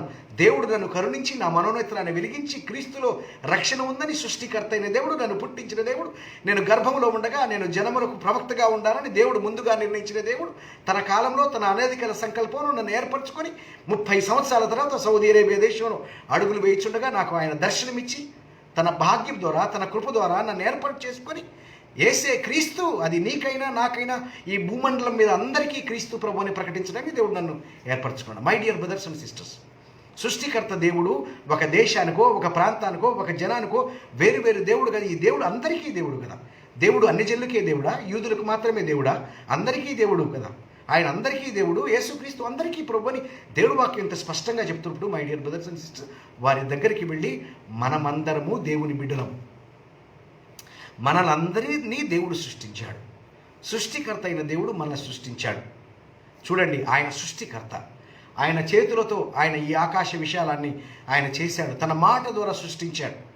ఆయన ఎవరూ చూడలేరు. ఆయన ఎప్పుడు ఎవరూ చూడలేరు. మనుషులు ఎవరు ఆయన్ని చూడలేరు. సమీపింపరాని తేజస్సులో అమరత్వం గలవాడై ఉన్నాడు. మనుషుల్లో ఎవడును ఆయన చూడనేరడు. ఆయన సృష్టికర్త అయిన దేవుడు, మనుషులకు కనపడిన దేవుడు. ఆ దేవుని దగ్గరికి మనం చేరలేకపోతున్నాం కాబట్టి దేవుడు తన కృపలో తన కుమారుని ఈ లోకానికి పంపించాడు. ఆయన ఎవరో కాదు, యేసుక్రీస్తు ప్రభువారు. కన్యమరి గర్భంలో ఉదయించారు. ఆయన నిన్ను ప్రేమిస్తున్నాడు కాబట్టి యేసుక్రీస్తు రక్తం ద్వారా నిన్ను కడగాలనుకుంటున్నాడు. ఇప్పుడు వారికి చెప్పాల్సింది వారికి తెలిసిన దేవతల గురించి మాట్లాడట్లేదు. ఇక్కడ వారికి తెలిసిన దేవతల గురించి మాట్లాడలేదు, తెలియబడని దేవుడి గురించి. ఎవరైతే మీకు తెలియక మీరు దేనిని ఆరాధిస్తున్నారో, మీకు తెలియక మీరు ఒక సృష్టికర్త ఉన్నాడని అనుకుంటున్నారు కదా, అడగండి. ఎవరినైనా మనస్సాక్షితో అడగండి, మీ స్నేహితులతో బంధువులతో అడగండి, బ్రదర్ పైన ఒక దేవుడు ఉన్నాడని నమ్ముతున్నారా? నాకు చిన్నప్పుడు మా నాయనమ్మ చెప్తా ఉండేది, పైన దేవుడు ఉన్నాడు చూస్తున్నాడు. ఎక్కడ మరి? ఇక్కడ చూడట్లేదా? గుళ్ళో పైన దేవుడు ఉన్నాడు. మరి గుళ్ళో ఉన్నదేంటి? గుళ్ళో ఉన్న దాని గురించి మనం మాట్లాడాల్సిన అవసరంలా, ఆ విగ్రహం గురించి మనం మాట్లాడాల్సిన అవసరం లేదు. పౌలుకి అవసరం లేదు కాబట్టి, పరిశుద్ధాత్మ దేవుళ్ళు అవసరం లేదు కాబట్టి వారు పూజిస్తున్న విగ్రహాల గురించి మాట్లాడకుండానే మేము వేరు అనకుండా మనము అంటున్నాడు. మనము ఆయన సంతానము, మనము దేవుని సంతానం, మనం ఆయన యందు ఉనికి కలిగి ఉన్నాం, మనం ఆయన యందు చెలించుచున్నాము అని చెబుతూ కలుపుకొని వారికి యేసుక్రీస్తు ప్రభు నామంలో సువార్త చెప్తున్నాడు. మరి మేమంతా ఇలా ఎందుకు నమ్ముతున్నాము అంటే ఆయన అంటున్నాడు, కాబట్టి మనం దేవుని సంతానం అయ్యుండి మనుషుల్లో చమత్కార కల్పనల వల్ల మలచబడిన బంగారమునైనను వెండినైనను రాతినైనను దేవత్వమును పోలి ఉన్నదని తలంపకూడదు. అలా మనం ఆలోచించకూడదండి. దేవుణ్ణి ఒక రాయిలో చూడొద్దండి. ఆయన సృష్టికర్త, ఆయన భూమికి ఆకాశానికి ప్రభు అని చెప్తూ ఉండి ఆ అజ్ఞాన కాలమున దేవుడు చూచి చూడనట్టుగా ఉండెను. అజ్ఞాన కాలమున దేవుడు చూచి చూడనట్టుగా ఉండను. చూచి చూడనట్టుగా ఉండడం అంటే ఏంటి ఆలోచించండి. మీకు బాగా అర్థమవ్వాలంటే ఇన్విజిలేటర్స్ ఉంటారు. కొన్ని సందర్భాల్లో కొంతమంది టీచర్లు పిల్లలు ఎగ్జామ్స్ రాస్తున్నప్పుడు ఉండడానికి ఇన్విజిలేటర్ ఉంటాడు, కానీ చూసి చూడకుండా ఉంటాడు. అంటే వాడు కాపీ కొడుతున్నా ఏమనడు, కొట్టుకోనీలే అనుకుంటాడో, సర్లే ఏదో పోనీలే పాపం అనుకుంటాడో, సరే ముచ్చట పడుతున్నారుగా అనుకుంటారో, ఏదో అనుకుంటారు, కానీ ఇన్విజిలేటర్ చూసి చూడకుండా ఊరుకుంటాడు. అజ్ఞాన కాలమందు దేవుడు, ఎవరా దేవుడు? నిన్ను నన్ను కన్న దేవుడు, సృష్టికర్త అయిన దేవుడు. మనం ఆయన సంతానము, మనం ఆయన బిడ్డలము, మనమందరము దేవుని బిడ్డలము. అయితే అజ్ఞాన కాలంలో మనము విగ్రహాల్ని పూజిస్తూ ఉంటే చూసి చూడకున్నట్టు ఉన్నాడట. దైవత్వము రాతిలోనైనను బంగారంలోనైనను మనం ఉంది అని అనుకున్నాం కదా. ఆ రోజు అనుకునేటప్పుడు ఆయన వారించలేదు, కానీ చూసి చూడనట్టు ఊరుకున్నాడు.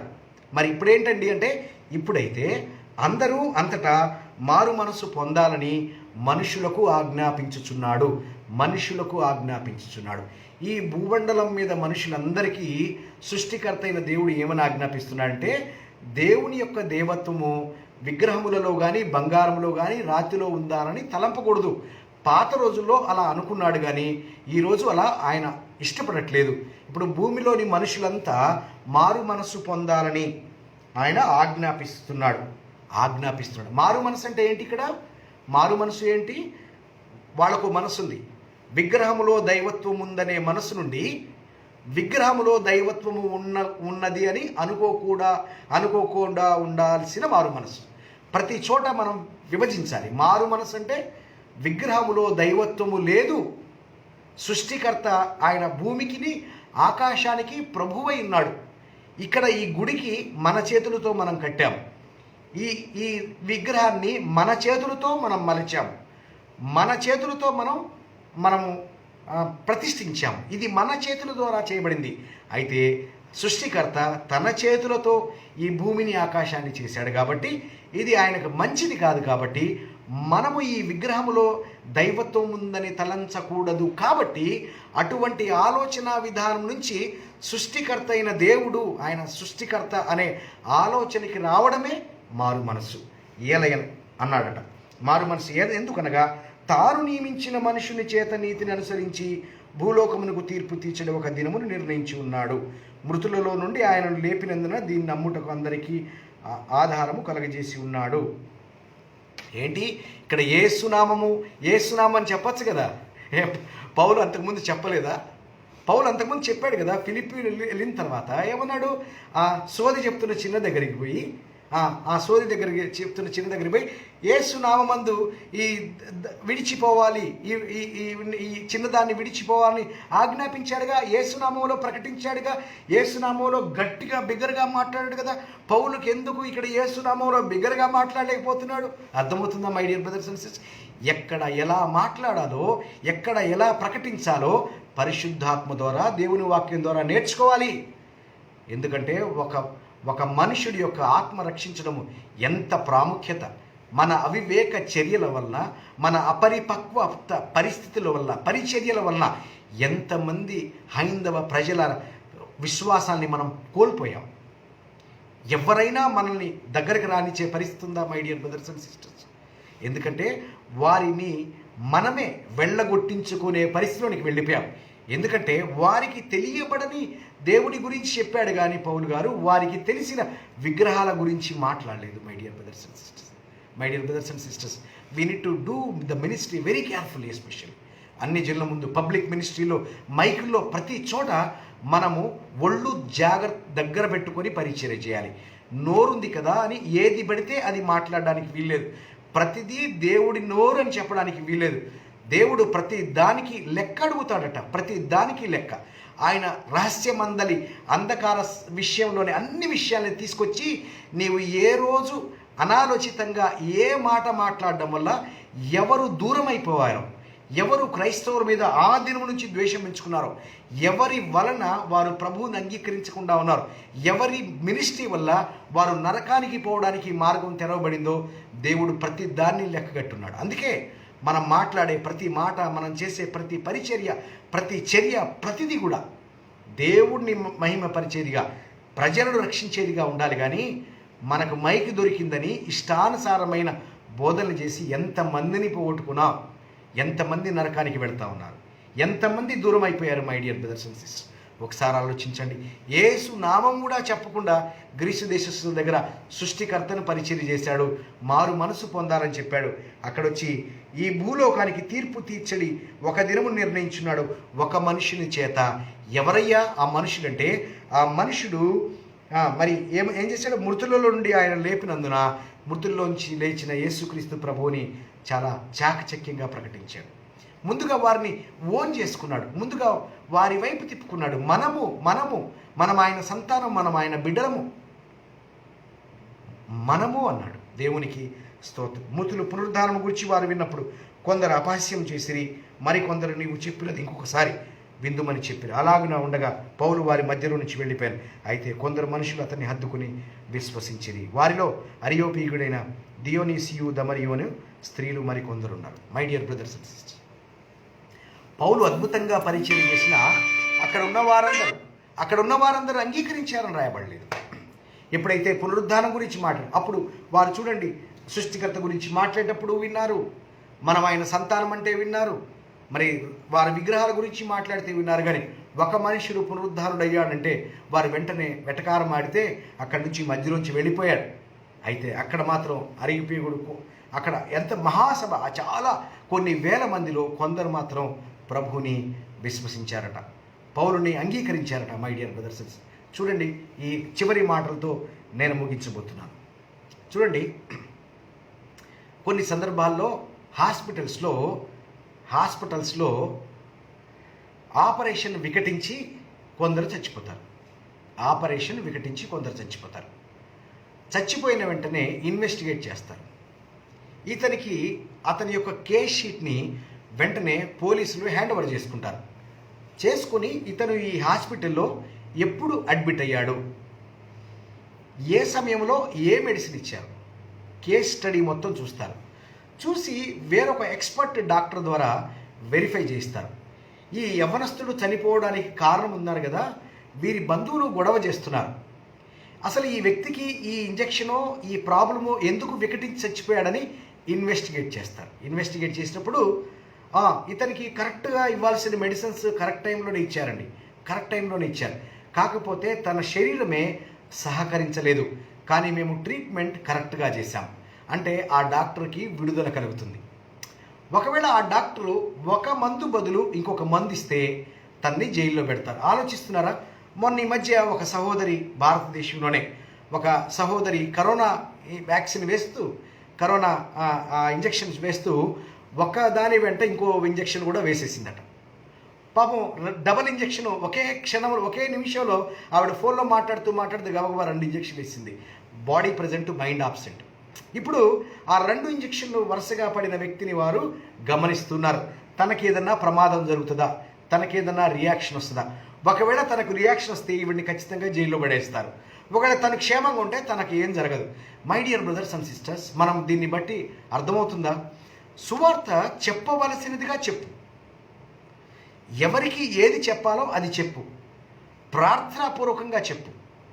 దేవుని వాక్యము బహుగా తెలిసిన వాడుగా, లోతుగా అర్థం చేసుకున్నవాడుగా, మరి ముఖ్యంగా పాత నిబంధన యేసుక్రీస్తు ప్రభువారు మరణించి తిరిగి లేచిన తర్వాత పరిశుద్ధాత్మ ద్వారా అనుగ్రహింపబడిన కొత్త నిబంధన సత్యాలను ఈ దేవుని సేవకులు ఎక్కడ, ఎవరితో ఏ మాట మాట్లాడారు, యూదులతో ఎలా మాట్లాడారు, అన్యజనులతో ఎలా మాట్లాడారు, పరిశుద్ధాత్మలో ఎలా మాట్లాడారు, సంఘముతో ఎలా మాట్లాడారు, వ్యభిచారులతో ఎలా మాట్లాడారు, దేవుని బిడ్డలతో ఎలా, ప్రతి దానికి ఒక లెక్క ఉంది, దానికో క్యాలిక్యులేషన్ ఉంది. ఆ క్యాలిక్యులేషన్ ప్రకారంగా మాట్లాడి పరిచర్య చేయండి.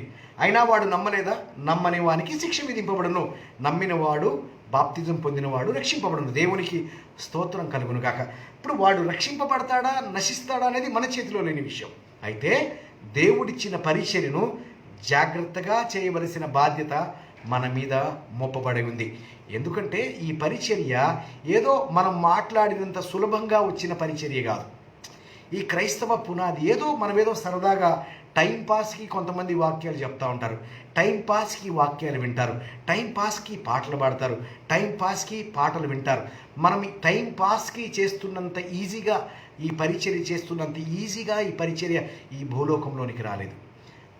పరము నుండి యేసుక్రీస్తు ప్రభువారు శరీరధారిగా వచ్చి తనను తాను తగ్గించుకొని శిలువ మరణం అంతగా తగ్గించుకున్నాడు. నోటి మీద గాండ్రించి ఉమ్మేయించుకున్నాడు. మనం కొన్ని సందర్భాల్లో మాట్లాడుతున్నప్పుడు ఒక చిన్న తుప్పర పడితేనే పొర్రపాటున వాడి మొహం పగలగొడతాం. నీకు సెన్స్ లేదా? కామన్ సెన్స్ లేదా? ఎలా మాట్లాడాలో తెలీదా? నువ్వు మాట్లాడితే నా మీద తుప్పర్లు పడ్డాయి. ఎందుకని? మూతికి మాస్కులు పెట్టుకొని మాట్లాడమంటున్నారు. మూతికి మాస్కులు పెట్టుకుంటే ఆ మాస్క్ ఉండడం ద్వారా నోటి నుంచి వచ్చే తుప్పర్ల వల్ల మీకు ఎక్కడ కరోనా వస్తుందో మాస్కులు పెట్టుకోమంటారు. సాధారణంగా మనం మాట్లాడేటప్పుడు మన మధ్య నోట్లోంచి చిన్న తుంపర వస్తేనే మనం సహించమే. సృష్టికర్త అయిన దేవుడు తన దేవుని కుమారుణ్ణి భూలోకానికి పంపిస్తే, తన అద్వితీయ కుమారుణ్ణి అక్కడ ఉండేవారు గాండ్రించి ఉమ్మారట, గడ్డం పెరిగి వేశారట, జుట్టు పీకారు, అర్రచేత్తో కొట్టారు, ప్రవచించు అన్నారు. ఎంతో శ్రమపడ్డాడండి, ఎంతో వేదన పొందాడు.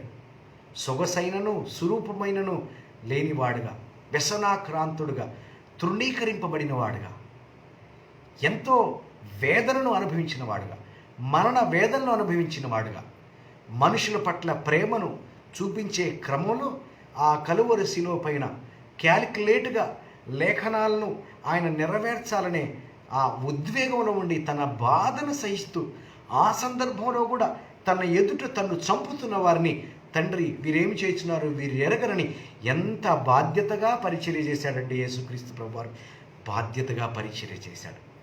8 మాటలు మాట్లాడలేడా? 10 మాటలు మాట్లాడలేడా? అప్పటికే అనేకమైన మాటలు మాట్లాడాడు కదా. ప్రతి మాట లెక్కగట్టి మాట్లాడాడు ప్రభువు వారు. పరిశుద్ధాత్మతో నింపబడి మాట్లాడాడు.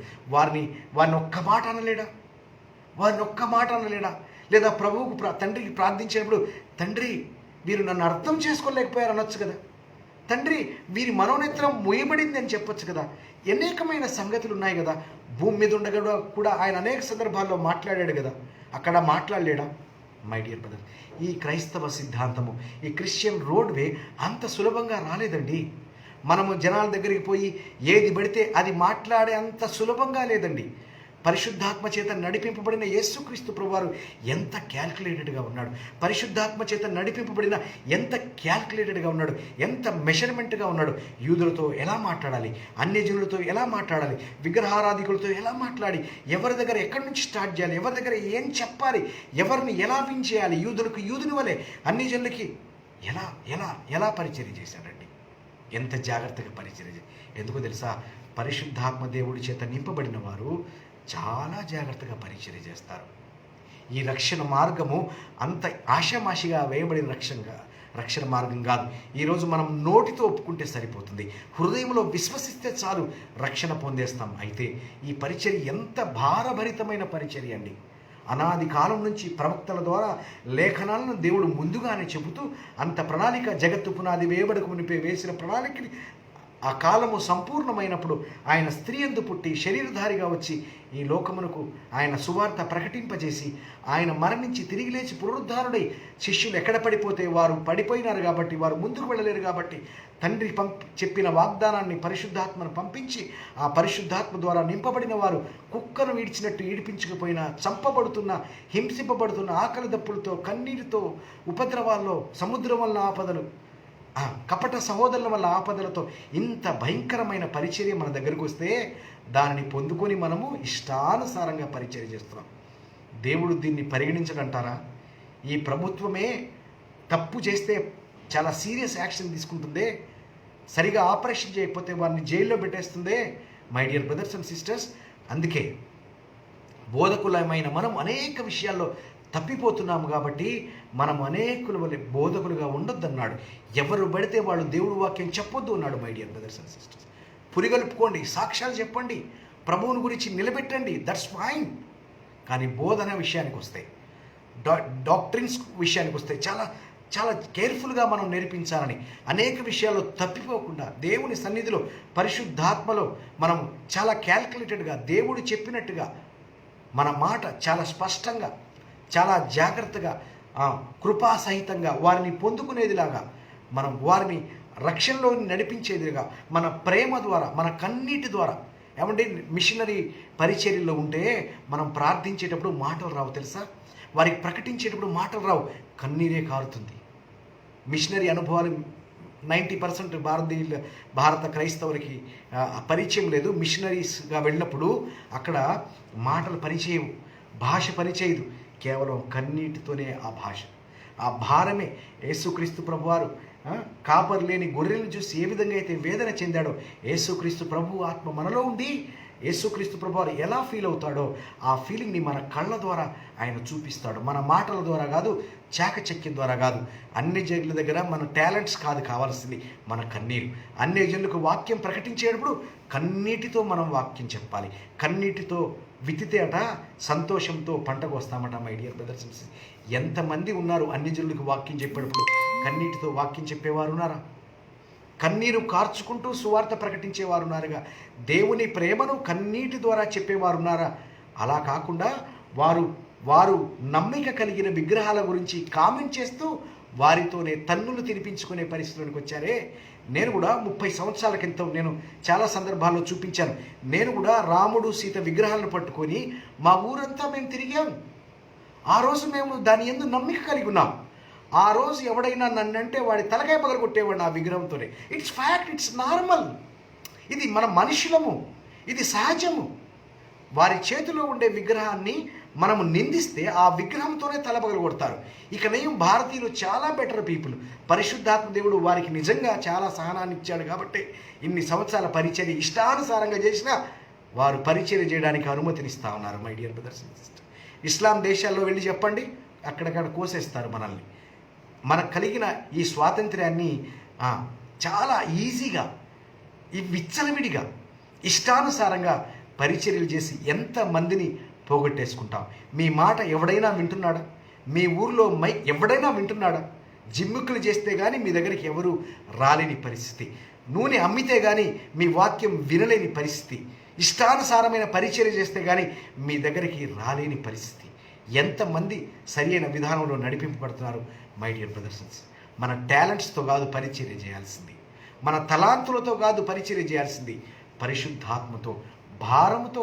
వీరి ఆత్మను రక్షించాల్సిన బాధ్యత దేవుడు మన మీద పెట్టాడని కన్నీటితో చెప్పాలి. నీ గదిలో కన్నీరు కార్చడం కాదు, సువార్త ప్రకటించేటప్పుడు కన్నీరు కారుస్తూ మనం సువార్తను ప్రకటించాలి. నీవు గదిలో ఏం చేస్తావో ఎవరికి సంబంధం లేదు. నువ్వు బయట ఏం చేస్తున్నావో లోకం చూస్తూ ఉంది, బయట ఏం మాట్లాడుతున్నావో చూస్తూ ఉంది. ఈరోజు భారతదేశంలో అన్ని జనులు వారు యవ్వనస్తులు వారు సిద్ధమైపోయారు మన మీద దాడి చేయడానికి, మన మీద అటాక్ చేయడానికి. దానికి కారణాలు బోలెడు. కొన్ని వాక్య సంబంధమైన కారణాలైతే, కొన్ని మనము అవివేకంగా చేసిన కార్యములు కొన్ని ఒకసారి ఆలోచించండి. అపోస్తలుడైన పౌలు ఆ ఎథెన్సు పట్టణంలో అనేకమైన విగ్రహాలు చూసినప్పుడు పరితాపం పట్టలేనప్పుడు ఆ విగ్రహాలను విమర్శించలేదు, అక్కడ ఉండే ప్రజలను విమర్శించలేదు. మీరు నమ్ముతున్న విగ్రహాలు దయ్యములు అని చెప్పలేదు, కానీ మనము దేవుని సంతానమయ్యా, ఆయన సృష్టికర్తయ్యా, ఆయన భూమికి ఆకాశానికి ప్రభువయ్యా, మనం ఆయన యందు ఉన్నామయ్యా, మనం ఆయన సంతానమయ్యా, మనం ఆయన యందు చెల్లించుతున్నాము అయ్యా, అర్థం చేసుకోండి అయ్యా, ఆయన సృష్టికర్తయ్యా, ఆయన శక్తిమంతుడు, ఆకాశాన్ని సృష్టించాడు, భూమిని ఆయన సృష్టించాడు అయ్యా, వాటిలో అయ్యా దైవత్వం ఉందని అనుకోకూడదయ్యా అని కన్విన్సబుల్గా మాట్లాడాడు, ప్రేమగా మాట్లాడాడు, భారంతో మాట్లాడాడు, క్యాలిక్యులేటెడ్గా మాట్లాడాడు. యేసు నామం పేరు కూడా చెప్పలేదు ఆయన. ఒక మనుషుడు ద్వారా ఈ భూలోకానికి తీర్పు తీర్చబోతున్నాను అన్నాడు. ఇప్పుడు ఆయన ప్రకటించిన సృష్టికర్త అయిన దేవుణ్ణి ప్రకటించి ఆ మనుషుడి పేరు చెప్పకుండానే ఆ మనుషుడిని మృతుల్లోంచి తిరిగి లేపడం వల్ల మనకు ఆధారం కలిగజేసి వచ్చాడు అన్నాడు. అయినప్పటికీ వారు నమ్మారా? నమ్మకపోవచ్చు. నీవు ట్రీట్మెంట్ బాగా చేయి, మంచి ఆపరేషన్ చేయి, పేషెంట్ చనిపోతే మనం ఏం చేయలేము. అక్కడికి వెళ్ళి నిజమండి నేను కరెక్ట్ మెడిసిన్సే ఇచ్చాను, కానీ చనిపోయాడు, నేను కరెక్ట్గానే సువార్త ప్రకటించాను, ఆయన అంగీకరించలేదు, ఏమండి నేనేం చేయలేను, ఈ విషయంలో నేను నిర్దోషినని ప్రకటించుకోవచ్చు. అయితే ఇష్టానుసారమైన మెడిసిన్స్ ఇచ్చేసి, ఇవ్వకూడని మెడిసిన్స్ ఇచ్చేసి, ఏది పడితే ఇవ్వాలో సీక్వెన్స్ తెలియక ఏ మందులు పడితే ఆ మందులు, ఏ వాక్యం పడితే ఆ వాక్యం, ఏ మాట పడితే ఆ మాట ఇష్టానుసారంగా మాట్లాడి వాళ్ళందరినీ పోగొట్టుకుని ఇప్పుడు దేవుడి ముందు మనం దోషులైపోతున్నామేమో. జాగ్రత్త my dear brothers and sisters. బోధకులైన మనము అనేక విషయాల్లో తప్పిపోతున్నాం కాబట్టి మీలో అనేకులు బోధకులు కాకుంటుడి అని దేవుడు వాక్యం చెప్తా ఉంది. మనందరికీ ఈ విషయం దేవుడు అర్థం చేయించాడు. చాలా దయచేసి అర్థం చేసుకోండి. ఎవరినో నిందించాలనో ఎవరినో విమర్శించాలనేది నా ప్రయత్నం కాదు కాబట్టి, కానీ మనం భారతదేశంలో ఉన్నాం, 80% హిందూ కమ్యూనిటీలో ఉన్నాం, 80% విగ్రహాల మధ్యలో ఉన్నాం, పరితాపం పట్టలేకపోతాం. అయినప్పటికీ మన ఉక్రోషాన్ని వాళ్ళ మీద వెళ్ళగక్కాల్సిన అవసరం లేదు, మన ఉక్రోషాన్ని వాళ్ళ మైకుల్లో వెళ్ళగక్కాల్సిన అవసరం. దానివల్ల మనం అనేకుల్ని కోల్పోతున్నాము, అనేకులను ఆత్మల్ని మనం పోగొట్టుకున్నాం, మన చేతులారా మనమే నాశనం చేసుకుంటున్నాము. My dear brothers and sister, మనం ఇలాంటి ప్రాబ్లమ్స్లో పడకూడదనే పరిశుద్ధాత్మ దేవుడు ఈ వాక్యాన్ని రాయించాడు. ఈ వాక్యం కొరకు, ఈ వాక్యం ట్రాన్స్లేషన్స్ కొరకు రోమన్ క్యాథలిక్ సంఘము పాదముల కింద వారి కబంధ హస్తాల్లో దాచి ఉంచిన ఈ లేఖనాల్ని వాక్యానుసారంగా జీవించాలని ఎంతోమంది ప్రాణత్యాగం చేసి ట్రాన్స్లేట్ చేస్తే ఒప్పుకొనక వారిని చంపబడి అయినప్పటికీ ప్రాణాలు త్యాగం చేసి మరి ప్రతి భాషలోనూ బైబిల్ తర్జుమా చేయడానికి ఎందుకు అంత ప్రయాసపడ్డారు? దీన్ని చదువుకొని బుద్ధి తెచ్చుకొని దీనిలో ఉన్నట్టుగా పరిచర్య చేయాలని, దీనిలో ఉన్నట్టుగా వాక్యం చెప్పాలని, దీనిలో ఉన్నట్టుగా సువార్త చెప్పాలని, దీనిలో ఉన్నట్టుగా మనం భారం కలిగి ఉండాలని, మనకు అథెంటిసిటీ ఉండాలని, మన ఇష్టానుసారంగా చేయడానికి వీల్లేదని పరిశుద్ధాత్మ చేత వ్రాయబడిన దేవుడి వాక్యాన్ని ఆ పరిశుద్ధాత్మ పేరునని ఇష్టానుసారంగా పరిచర్య చేస్తున్నాం. My dear brothers and sisters, through the power of the Holy Spirit the Bible was written. Through the power of the Holy Spirit the leaders done the ministry. పరిశుద్ధాత్మ సారథ్యంలో అపోస్తలుడైన పౌలు మాట్లాడాడు. పరిశుద్ధాత్మ దేవుడు వివేకము కలిగిన ఆత్మ, దేవుని ఆత్మ వివేకము కలిగిన ఆత్మ. ఇష్టానుసారంగా ప్రవక్తల స్వాధీనంలో ఉంటాయట. నీకు తెలియకుండా ఇష్టానుసారంగా ఏది మాట్లాడడానికి వీల్లేదు. ఎస్పెషల్లీ అన్యజనుల దగ్గర, క్రైస్తవుల దగ్గర నువ్వు ఎన్ని జిమ్మికులు చేస్తావో చేసుకో. క్రైస్తవులు ఆల్రెడీ రక్షింపబడ్డామని సాక్ష్యం ఇస్తున్నారు కదా, నాకేంటి టెన్షన్, నేను రక్షింపబడ్డానని సాక్ష్యం ఇస్తున్నాడు, థ్యాంక్ యూ బ్రదర్ అని చెప్తాను, వండర్ఫుల్ బ్రదర్. నేనెందుకు చెప్తాను ఆయనకి? నేను రక్షింపబడ్డానని సాక్ష్యం ఇస్తే నువ్వు రక్షింపబడలేదు నేనెందుకు అంటాను? Thank you brother, glory to God అని చెప్తాను. నాకేంటి సంబంధం? మై డియర్ బ్రదర్స్, క్రైస్తవుల దగ్గర నువ్వు ఏదైనా చేసుకో, కానీ అన్యుల దగ్గర ఏ విధంగా ఉండాలో దేవుడు వాక్యం చెప్తే, అన్యుల ముందు ఏ విధంగా ప్రకటించాలో, గ్రీస్ దేశస్తుల మధ్య ఎలా ప్రకటించాడో దేవుడు వాక్యాన్ని చెప్తూ ఉంది. మై డియర్ బ్రదర్స్, మనం చాలా జాగ్రత్తగా దేవుని పరిచర్య చేయాలి. తక్కెడలో మాటలు ఒక పక్క వేసి ఒక పక్క దేవుని వాక్యం ఇచ్చి అంత జాగ్రత్తగా మనం పరిచర్య చేయాల్సిన బాధ్యత ఉంది. నేను కూడా నాకు తెలియకుండా చాలామందిని పోగొట్టేసుకుని ఉంటాను ఈ టైంకి. I'm not righteous than you. మీకంటే నేను యోగ్యుడని కాదు, మీకంటే నేను బెస్ట్ అని కాదు, మీకంటే నేను జ్ఞానవంతుడని కాదు, మీకంటే ఎక్కువ నేను వాక్యం నేర్చుకున్నవాడిని కాదు, మీకంటే వాక్యం బాగా చెప్పేవాడినని నా ఒపీనియన్ కాదు. కానీ మనందరికీ పరిశుద్ధాత్మ దేవుడు ఈరోజు మనకు నేర్పుతున్న పాఠం ఏంటంటే, అన్యజనులు వింటున్నప్పుడు వారి ముందు ఎలా మాట్లాడాలో వాక్యానుసారంగా మాట్లాడండి. అన్ని సందర్భాల్లో అన్నీ ప్రయోజనకరమైనవి కావు. ఏవి మాన్యమైనవో, ఏవి ఖ్యాతి గలవో, ఏవి రమ్యమైనవో, ఏవి మేలు చేసో వాటి యందు లక్ష్యముంచి, వాటి యందు దృష్టించి అనేకులను పొందుకునేవారుగా, అనేకులను రక్షించేవారుగా, రక్షకులుగా అగ్నిలోంచి లాగినట్టు కొందరిని రక్షించడానికి ఉన్నవారుగా, ఏదో మన మతాన్ని ఏదో ప్రచారం చేసే ఒక మత ఛాందసవాదులుగా, ఏదో తన పార్టీ వాడు తన పార్టీ అభ్యున్నతి కొరకు రాత్రనక పగలనక పనిచేసే ఒక కార్యకర్తలా కాదు. దేవుని ఆత్మ కలిగి, భారం కలిగి, దేవుని మనసు కలిగి, దేవుని నడిపింపు కలిగి, పరిశుద్ధాత్మ చేత నడిపింపబడి నశించి వల్లే ఆత్మలను రక్షించడానికి వెతికి రక్షించాడట. యేసుక్రీస్తు ప్రభువారు వెతికి రక్షించాడు. మనం కూడా వెతకాలి. ప్రభువా ఈరోజు ఎవరితో మాట్లాడడానికి మిషనరీ పరిచర్యలో ఉంటే, అందుకే నేను ఎప్పుడూ ఎంకరేజ్ చేస్తాను, మీ చర్చిల్లో పరిచర్యలు ఇంకా ఆపండి. కొన్ని రోజులు మిషనరీ ప్రయాణాలకు వెళ్ళండి, మిషనరీలతో గడపండి, మిషనరీలతో చేయండి. వాళ్ళు పరిచర్యలు ఎలా చేస్తున్నారు? సంఘాలు లేని దగ్గర, పరిచర్యలు లేని దగ్గర, యేసునామం ఎరగని దగ్గర, సంఘమే లేని దగ్గర వారు పరిచర్యలా చేస్తున్నారు. వాళ్ళ టాలెంట్స్తో కాదు, వాళ్ళ బైబిల్ టాలెంట్స్తో కాదు, వాళ్ళ థియాలజీతో కాదు, వాళ్ళ టాలెంట్స్తో కాదు.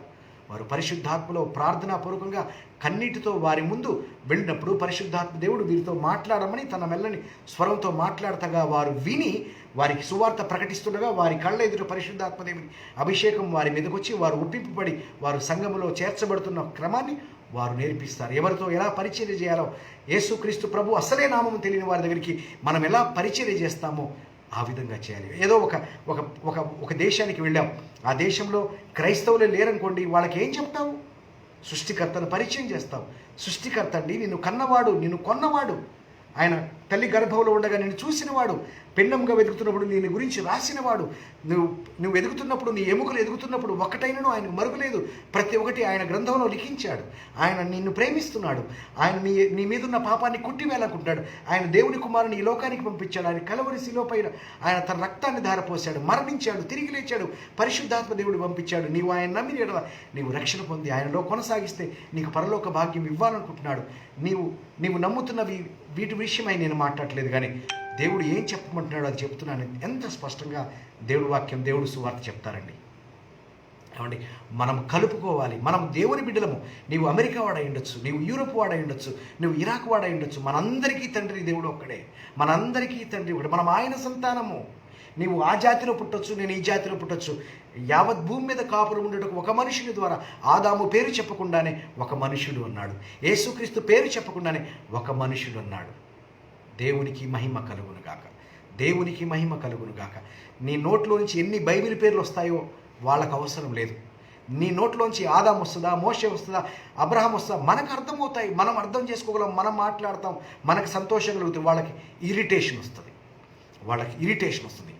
క్రైస్తవులు మాట్లాడితేనే ఇరిటేషన్ వస్తుంది. కొంతమంది వాక్యం చెప్తున్న ఇరిటేషన్. హిందువులు ఒక్క క్షణం కూడా మీ మాట వినలేరు, ఒక్క క్షణం కూడా వినబుద్ధి కాదు. తెలుగుని ఇంగ్లీష్ లాగా మాట్లాడతారు. తెలుగు మాట్లాడలేరా? మార్కెట్లో వెళ్ళినప్పుడు కూడా అదే మాట్లాడతారా? తెలుగు స్పష్టంగా మాట్లాడలేరా? అర్థమయ్యేటట్టు మాట్లాడలేరా?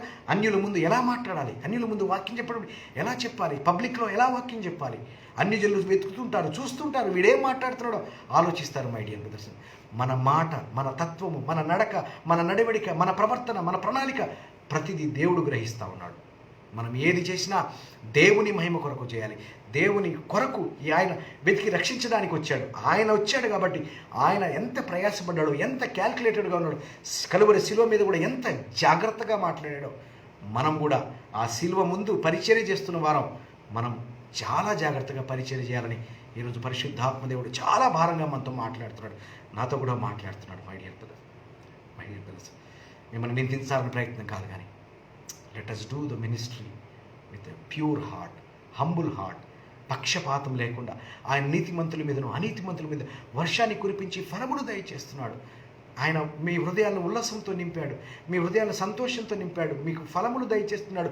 మీ ఋతువులు అందిస్తూ మనం ఆయన ఎందుకు సంతోషంగా ఉండడానికి ఆయన మన మీద సాక్ష్యం లేకుండా చేయలేదు అని పౌలు చెప్పినట్లుగా, అయ్యా మీరు సమస్త విషయాల్లో అతి దేవతా భక్తి కలిగిన వారు ఉన్నారు.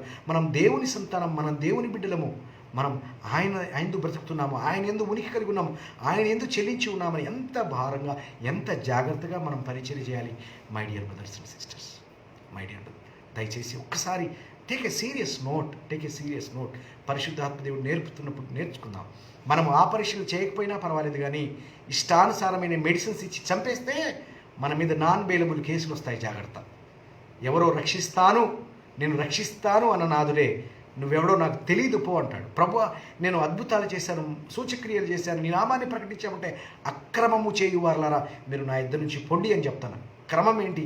అక్రమం ఏంటి? క్రమం అంటే వాక్యం, అక్రమం అంటే వాక్య సంబంధమైనది కానిది మొత్తం అక్రమము చేయువారులారా నా యుద్ధ నుండి పొండి. మీరు వాక్యానుసారంగా నడవాలని, వాక్యానుసారంగా పరిచర్య చేయాలని, వాక్యము చెప్పినట్టుగా విభజించి పరిచర్య చేయాలని మీకు వాక్యం ఇస్తే మీరు క్రమాన్ని వదిలేసి అక్రమంగా మీరు పరిచర్య చేశారు కాబట్టి అక్రమము చేయువారులారా మీరు నా యుద్ధ నుండి పొండి అంటాడేమో. మనం ఎంతో త్యాగం చేసి ఎంతో భారంతో మనం ఈ పరిచర్య చేస్తున్నాం కదా. కొంచెము దేవుడు వాక్యంలోనికి చూద్దాం, కొంచెం దేవుడు వాక్యం నుంచి తొంగి చూసి వాక్యానుసారమైన పరిచర్య చేద్దాం. My dear brothers and sisters, పోయేదేముంది? వాక్యం గైకోవడం తప్ప. మనం పరిచర్య చేస్తే పోయేదేముంది? మన అహం తప్ప. పోయేదేముంది? దేవుడి దగ్గర నేర్చుకోవడం తప్ప. పోయేదేముంది? అవమానం తప్ప, హింస తప్ప. మనం పొందే అవమానము ప్రభువు నామం బట్టి మనం అవమానం పొందాలి, కానీ మన తప్పిదముల వలన మనం అవమానం పొందాల్సిన లేదు. మన ఇష్టానుసారంగా మాట్లాడితే ఎవడైనా కొడతాడు.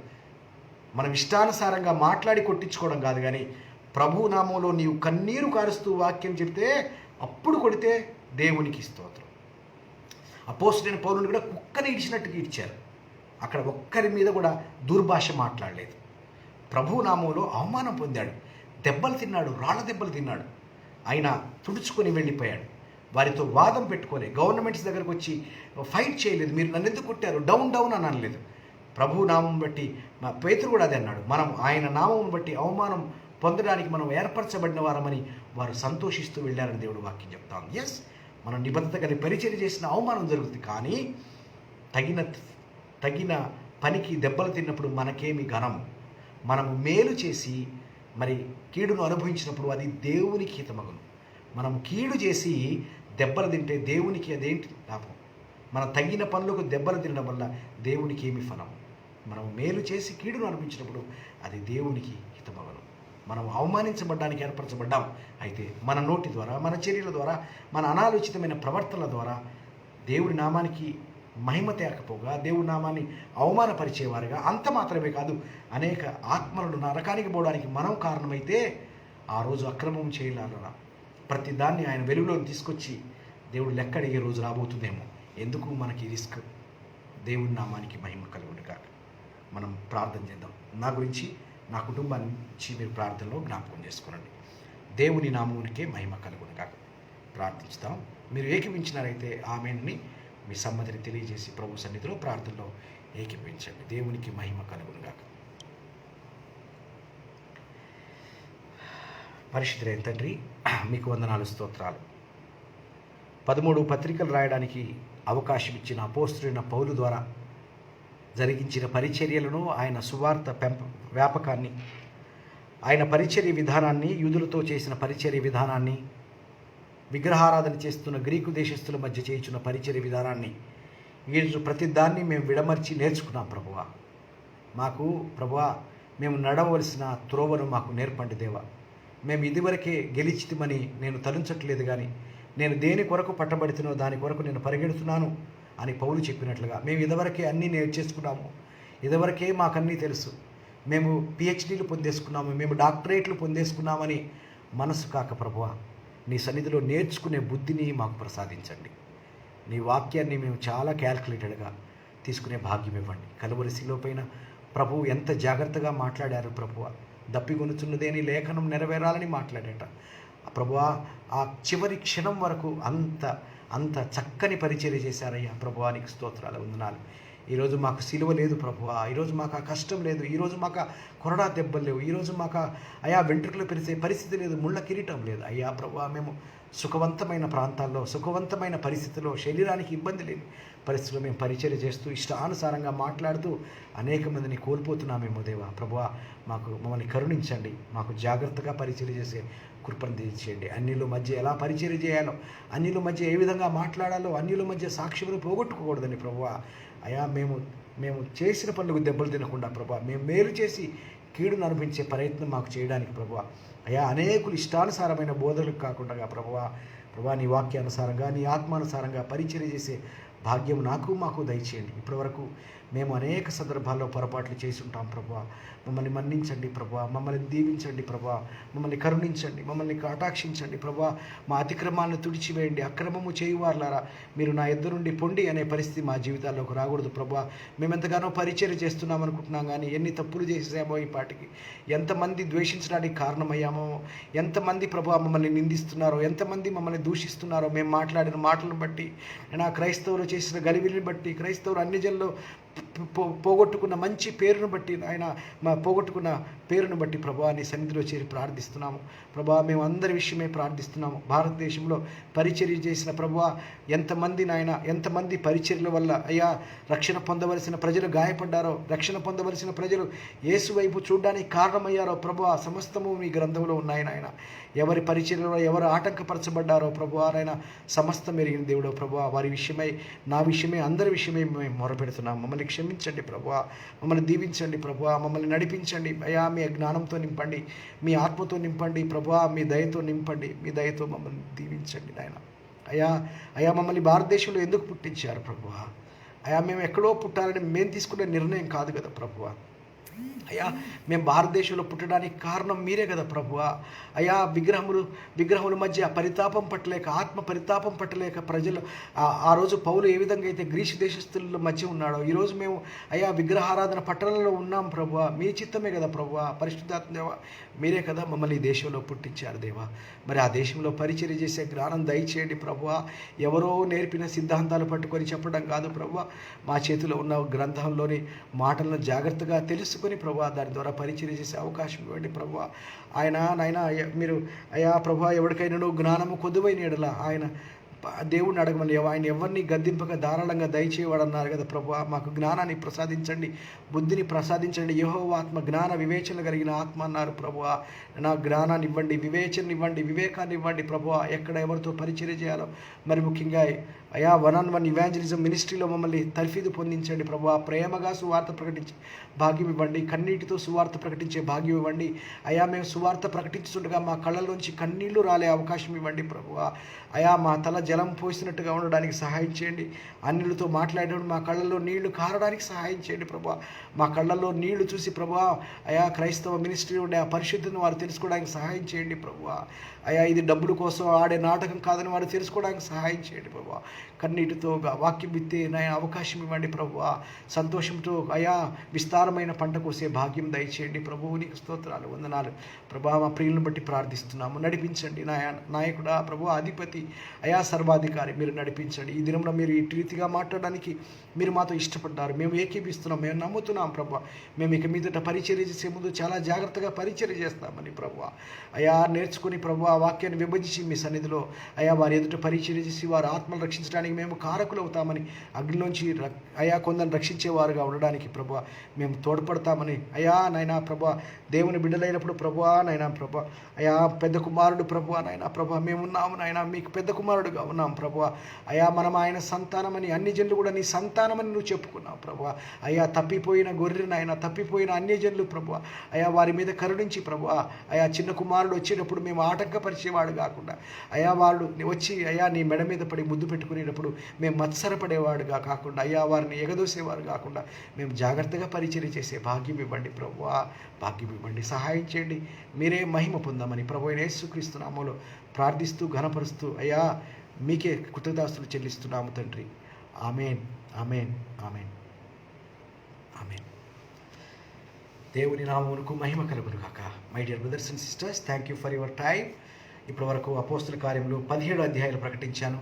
ప్రతి అధ్యాయాన్ని యూట్యూబ్లో అప్లోడ్ చేశాను. దయచేసి మీకు అవకాశం ఉన్నప్పుడు, ఇది పరిశుద్ధంగా దేవుని సన్నిధిలో ప్రభువుని వెతికి ప్రకటిస్తున్న వాక్యాలు కాబట్టి మీరు వీటిని తెలుసుకుని దేవుని మనస్సును తెలుసుకోవడానికి ఇవి ఎంతో దోహదపడతాయని నమ్ముతూ మీరు దయచేసి మీరు వ్యక్తిగతంగా ఈ వాక్యాలని ధ్యానించి ప్రభువునే ఘనపరచమని ప్రభువు నామంలో మీకు అందరికీ శుభాలు తెలియజేస్తూ యేసు నామంలోనే నేను ముగిస్తున్నాను.